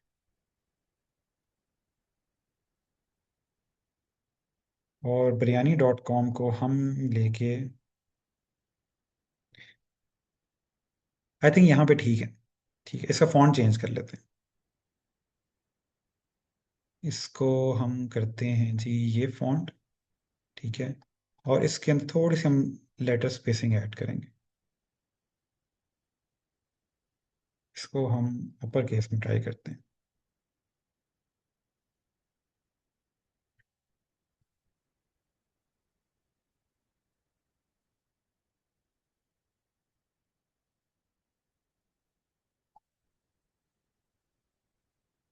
ठीक हो गया, किसी हद तक हमारा ये गुजारा हो गया। हमने 5 मिनट के अंदर जो है वो ये डिज़ाइन बना लिया। ठीक है, आप मजीद इस पे टाइम स्पेंड करोगे तो आप बहुत अच्छा डिज़ाइन बना सकते हो। ठीक है, इसमें मैं इसके कलर से खुश नहीं हूँ, कलर हमें और इसमें ट्राई करने चाहिए। ठीक है, इसको हम डिफरेंट फील्ड्स पे लेके जा सकते हैं कलर्स के अंदर। ठीक है, बट ओवरऑल हम इसे अभी गुजारा कर सकते हैं। अभी हम बनाएंगे एक और डिज़ाइन। ठीक है, जो ये हमारा पहले वाला डिज़ाइन है ये काम पूरा कर रहा है, इसमें हायरार्की है, इसमें लेआउट है। सिर्फ हमें जो है वो कलर्स मजीद इसमें एक्सप्लोर करने हैं। आज टाइम कम है हमारे पास तो कलर हम नहीं कर सकेंगे, बट जल्दी से मैं आपको एक डिज़ाइन और दिखा देता हूँ। ठीक है, हम लेट्स सपोज यहाँ पे करते हैं स्टेज, और हम यहाँ से सिलेक्ट करते हैं बैकग्राउंड के लिए लेट्स से ये वाला। ठीक है, ये हमारे पास आ जाएगा बैकग्राउंड। ठीक है, टेक्स्ट हम जल्दी से यही वाला कॉपी करेंगे। ठीक है, इसको हम कर देते हैं टेक्स्ट को वाइट, इसको भी हम कर देंगे वाइट। यहाँ पे हम ले आएंगे एक और बिरयानी। ठीक है, लेट्स से हम ये वाली यूज़ करते हैं, या ये ऑप्शन हमारे पास बाउल में बिरयानी अजीब लग रही है। ठीक है, यहाँ पे हमारे पास जो एआई टूल्स हैं वो देख लेते हैं। हम एडिट में जाएंगे। ठीक है, ये तमाम एआई टूल्स दिए हुए हैं इसके अंदर। आप किसी भी लो रेजोल्यूशन इमेज का रेजोल्यूशन हाई कर सकते हो, बैकग्राउंड रिमूव कर सकते हो, किसी भी फोटो के अंदर से कोई ऑब्जेक्ट रिमूव करना हो आप यहाँ से कर सकते हो। ठीक है, किसी भी चीज़ का बैकग्राउंड बनाना हो वो आप कर सकते हो, और किसी भी चीज़ को एक्सपेंड करना हो, इमेज को एक्सपेंड करना हो वो आप यहाँ से कर सकते हो। इन तमाम चीज़ों को आप राइट डाउन कर लो ताकि आप यूट्यूब पे जाके इनको मज़ीद एक्सप्लोर कर सको। फिलहाल इन सब में से हम एक को यूज़ करेंगे, वो है बैकग्राउंड रिमूवल, और हम इसका बैकग्राउंड रिमूव करेंगे। तो ये इसने उसका बैकग्राउंड रिमूव कर दिया। ठीक है, आपकी जो इमेज थी उसका बैकग्राउंड यहाँ से रिमूव हो गया। इसको थोड़ा सा और इंगेजिंग बनाने के लिए हम यहाँ पे चीज़ें वगैरह ऐड कर सकते हैं। ठीक है, हम यहाँ पे स्पॉटलाइट ऐड कर लेंगे।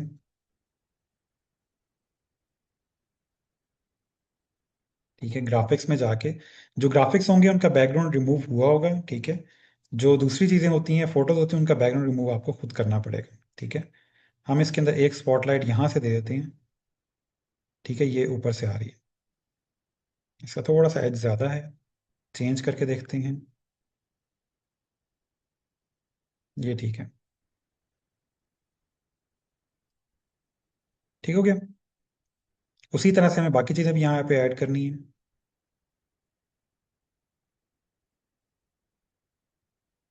और हम इस डिज़ाइन के लिहाज से इसका कलर चेंज कर लेंगे।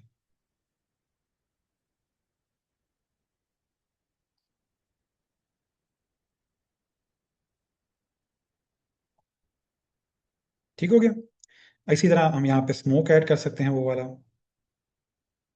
ठीक है, लेकिन याद रहे कि जो स्मोक है ये आपका इमेज जब आप एक्सपोर्ट करोगे उसमें नहीं आएगा। ठीक है, ये जो आपका स्मोक है सिर्फ वीडियो में आएगा। तो जब आपने डाउनलोड करना है इस डिज़ाइन को, अगर आप बनाते हो और मेरे साथ शेयर करना है आपने, तो आपने शेयर में जाना है। ठीक है, और यहाँ पे डाउनलोड का ऑप्शन आ रहा है, इस पर डाउनलोड पे क्लिक करोगे, ये वीडियो का ऑप्शन है ताकि आप वीडियो में ये स्मोक जो है इसको दिखा सको।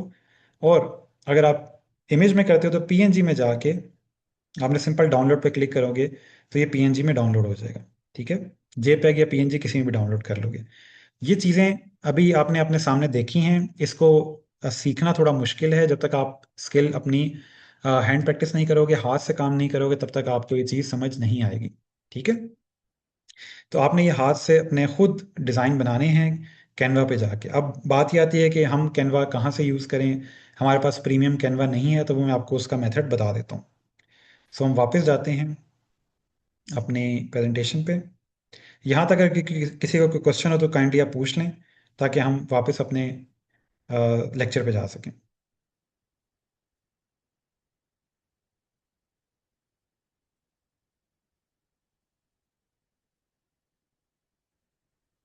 ठीक है, ये चीज़ अब आप लोगों के लिए काफ़ी इजी है बनाना। ये तमाम एलिमेंट्स आप वहाँ से ले सकते हैं, और ये टेक्स्ट बैक पे लिखे और सामने ये इमेज है। ठीक है, हमने इससे थोड़ी सी एडवांस चीज़ बनाई है, हमने उसमें वीडियो वगैरह भी ऐड कर दी है, बट आई एम श्योर कि अब ये चीज़ आप इजीली बना सकते हैं। अब सवाल ये पैदा होता है कि हम यहाँ से अर्निंग कैसे कर सकते हैं। अगर यहाँ तक कोई किसी का क्वेश्चन है तो काइंडली आप पूछ लें, ताकि फिर हम आगे चलें।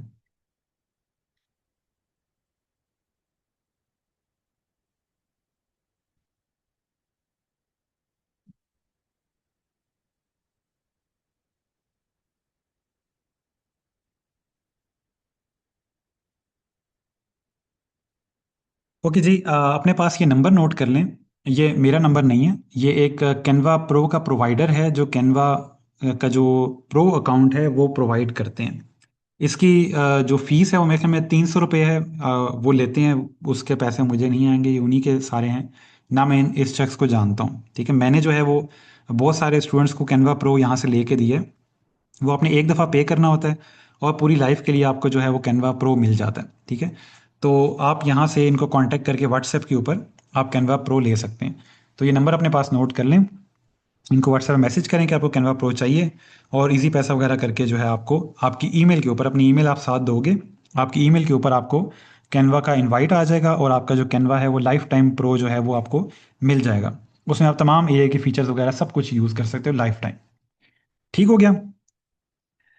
नेक्स्ट आते हैं जी कैनवा की बेसिक अंडरस्टैंडिंग में हमने जो है वो कैनवा अकाउंट क्रिएट करना है। उसके बाद हमारे पास जो है वो अर्निंग के लिए हमने ऐसा कोई लोकल बिजनेस ढूंढना है।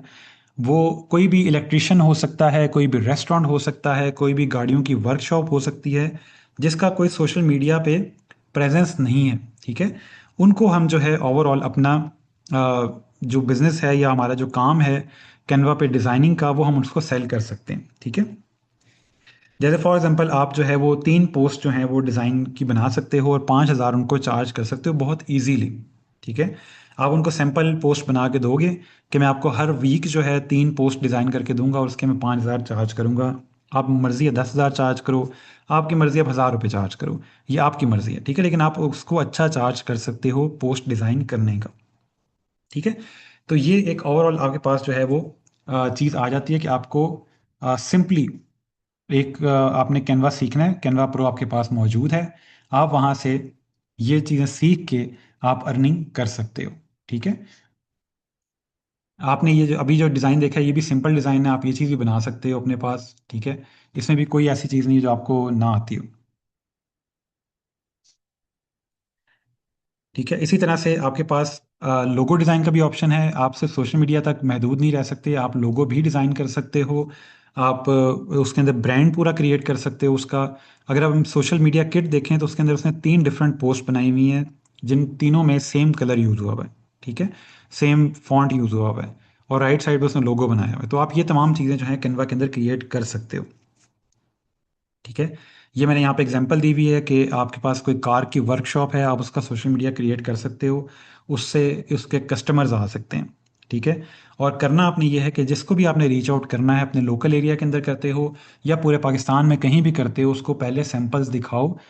3 से 4 सैंपल उसके बिजनेस के बनाओ, और उसको दिखाओ कि मैं ये चीज़ क्रिएट कर सकता हूँ आपके बिजनेस के लिए, और उसमें मैं आपको इतना चार्ज करूंगा। ठीक है, आपकी इवन फैमिली के अंदर किसी ना किसी का बिजनेस होगा, आप उसको ये चीज़ पेश कर सकते हो कि मैं ये चीज़ बनाता हूँ, और मैं आपके बिजनेस के लिए बना सकता हूँ, लेकिन फ्री में आपने किसी के लिए काम नहीं करना। ठीक है, अब आ जाता है कि आपकी अपनी हैंड्स ऑन एक्सरसाइज, कि आपने अब इसके जो आज आपने चीज़ सीखी है उसके लिए आपने क्या करना है।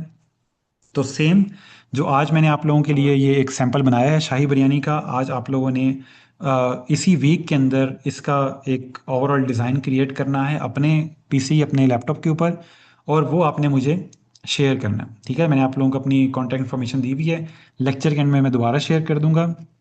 आपने वहाँ पे कंसीडर ही करना है कि शाही बिरयानी जो है खुशाब के अंदर एक स्मॉल रेस्टोरेंट है, ठीक है, जो बिरयानी सेल करते हैं।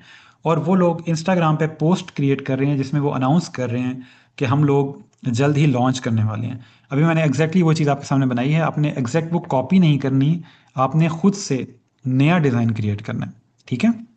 मैंने वो 5 मिनट बनाई है, आप होपफुली उसमें थोड़ा टाइम ज़्यादा स्पेंड करोगे और आप अच्छी चीज़ बना सकोगे। और जो हमने चीज़ें आज पढ़ी हैं वो सारी उसमें इम्प्लीमेंट करनी है, ठीक है। सो उसको बनाने से पहले आपने सोचना है कि उसको मैंने वार्म लुक देनी है या उसको कूल बनाना है, वो आपकी मर्ज़ी है, ठीक है। उसमें सबसे इम्पॉर्टेंट चीज़ क्या है इन्फॉर्मेशन की, वो आपने देखनी है। और उसके बाद उसको देखने वाले को क्या फील होना चाहिए वो आपको पता होना चाहिए। सो अपने टाइम स्पेंड करें उसमें, आप ये पैलेट यूज़ कर सकते हो कलर का, ठीक है, रेड येलो ऑरेंज। और इस तरह की आप लुक क्रिएट कर सकते हो, ठीक है। फ़ोटोज़ के लिए डिफरेंट आप गूगल से भी फ़ोटोज़ ले सकते हो, ज़रूरी नहीं आप कैनवा से ही फ़ोटोज़ यूज़ करो। ठीक हो गया। सो आपने जब भी पोस्ट क्रिएट करनी है उसके लिए कैनवा में जाओगे, इंस्टाग्राम पोस्ट सेलेक्ट करोगे, टेम्पलेट्स एक्सप्लोर कर सकते हो, अपने जो आपने 5 फंडामेंटल्स पढ़े हैं डिज़ाइन के वो इम्प्लीमेंट करने हैं, कलर हायरार्की टाइपोग्राफी वो सब कुछ एडजस्ट करना है उसके अंदर, ठीक है। रेस्टोरेंट का जो नाम है वो डोमिनेंट होना चाहिए, इंपॉर्टेंट होना चाहिए, जैसे हमने आज किया, ठीक है। और एआई के थ्रू आप चैट जीपीटी के थ्रू टेक्स्ट भी लिखवा सकते हो, ठीक है। और एंड में आपने पीएनजी एक्सपोर्ट करना है उसका। हमने आज क्या चीज़ पढ़ी है, हम लोगों ने कलर को देखा, कलर क्या होता है, मूड कैसे क्रिएट होता है उससे, टाइपोग्राफी क्या होती है, लेआउट्स कैसे जनरेट होती हैं, बैलेंसिंग क्या होती है उसमें, वाइट स्पेस क्या होती है, और कंसिस्टेंट डिज़ाइन कैसे बनाया जाता है, ठीक है। ये तमाम चीज़ें आज आप लोगों ने पढ़ी हैं। एआई जो है वो ओवरऑल डिज़ाइन को रिप्लेस नहीं करता, वो उसको एम्पलीफाई करता है, डिज़ाइन को बेहतर बनाता है, आपको एफिशिएंट बनाता है कि आप अपना डिज़ाइन जो है वो जल्द से जल्द ईजीली क्रिएट कर सको। ठीक हो गया। सो आप लोगों ने अपने इर्द गिर्द जो भी रेस्टोरेंट्स वगैरह हैं, कपड़े की शॉप है, फैशन कोई भी चीज़ इस तरह की है, उसकी पिक्चर लो, उसको इंटरनेट पे ढूंढो और उसको रीच आउट करो कि मैं आपका जो है वो काम, आपका जो ओवरऑल बिजनेस है उसको प्रमोट कर सकता हूँ सोशल मीडिया के ऊपर, ठीक है। डिज़ाइन का काम है एज अ कम्युनिकेशन, ए जो है वो आपको एग्जीक्यूट करने में हेल्प करता है, ठीक है। और इसी के थ्रू जो है वो आपको एक एडवांटेज मिलता है बाकी तमाम डिज़ाइनर्स के ऊपर जो बाकियों में ये स्किल नहीं है, ठीक है। ये मेरा कॉन्टैक्ट इन्फॉर्मेशन है, इंस्टाग्राम पे आप मुझे मैसेज कर सकते हो, ये यूज़र नेम यहाँ पे दिया हुआ है। आप जो भी डिज़ाइंस बनाओगे आप मुझे वहाँ पे शेयर कर सकते हो, ठीक है। और मैसेज करोगे सिंपल अपना डिज़ाइन, मैं उस पर आपको फीडबैक दे दूँगा कि आपका डिज़ाइन किस तरह का है, उसमें क्या चेंजेस हो सकते हैं। जो आज आप लोगों को टास्क मिला है, आप लोगों ने वो टास्क मुझे वहाँ पे सेंड करना है। फेसबुक पे मैं अवेलेबल नहीं होता, आप फेसबुक पे मैसेज करते रहोगे, आपको रिप्लाई नहीं मिलेगा, ठीक है। लिंक्डइन पे आप मुझे फॉलो कर सकते हो, वहाँ मैं आपको रिस्पॉन्स कर सकता हूँ। लेकिन मैं रिकमेंड करूँगा इंस्टाग्राम पे, क्योंकि वहाँ पे वॉइस नोट वगैरह या इमेज वगैरह भेजना ज़्यादा आसान है। ठीक हो गया। This is it for today. I hope कि आप लोगों को चीज़ें समझ आई होंगी। कोई अगर क्वेश्चन है, कोई चीज़ समझ नहीं आती, आप लोगों को कोई चीज़ क्लियर करनी है तो आप मेरे से पूछ सकते हो, ठीक है। आई थिंक हमारा क्लास का टाइम कंप्लीट हो गया है, बट अगर किसी का क्वेश्चन है, कोई चीज़ आपने पूछनी है तो काइंडली आप मुझसे पूछ सकते हैं। अगर क्लियर है तो फिर हम इसको क्लोज कर लेते हैं, किसी का कोई क्वेश्चन हो यहाँ पे।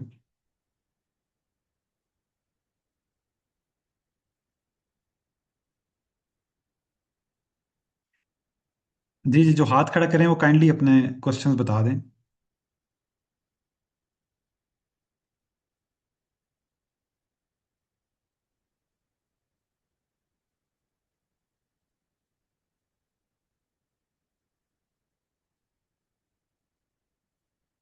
कोई क्वेश्चन नहीं है किसी का भी? क्लियर है सारा कुछ? आई एम श्योर ये क्वेश्चंस होंगे, लेकिन आप लोगों को घर जाके जब इस पे इम्प्लीमेंट करोगे, काम करोगे, फिर आप लोगों को आइडिया होगा इसका। सो आई थिंक किसी हद तक आप लोगों को चीज़ें समझ आई होंगी, ठीक है। कोई चीज़ क्लियर नहीं है तो आप बता सकते हो, ठीक है। क्वेश्चन कर सकते हो, अभी करना है अभी कर लो, नेक्स्ट क्लास में क्वेश्चन हो तो नेक्स्ट क्लास में कर सकते हो।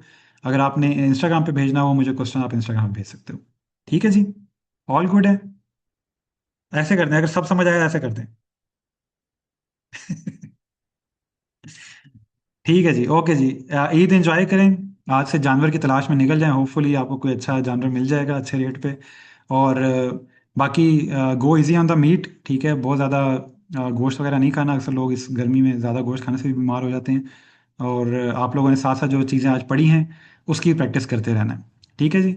तब तक के लिए जी अल्लाह हाफिज़। मैं था आपका मेज़बान दानिश इफ्तिखार। फिर मिलेंगे अगले क्लास में। अल्लाह हाफिज़, थैंक यू जी। अल्लाह हाफिज़। अल्लाह हाफिज़।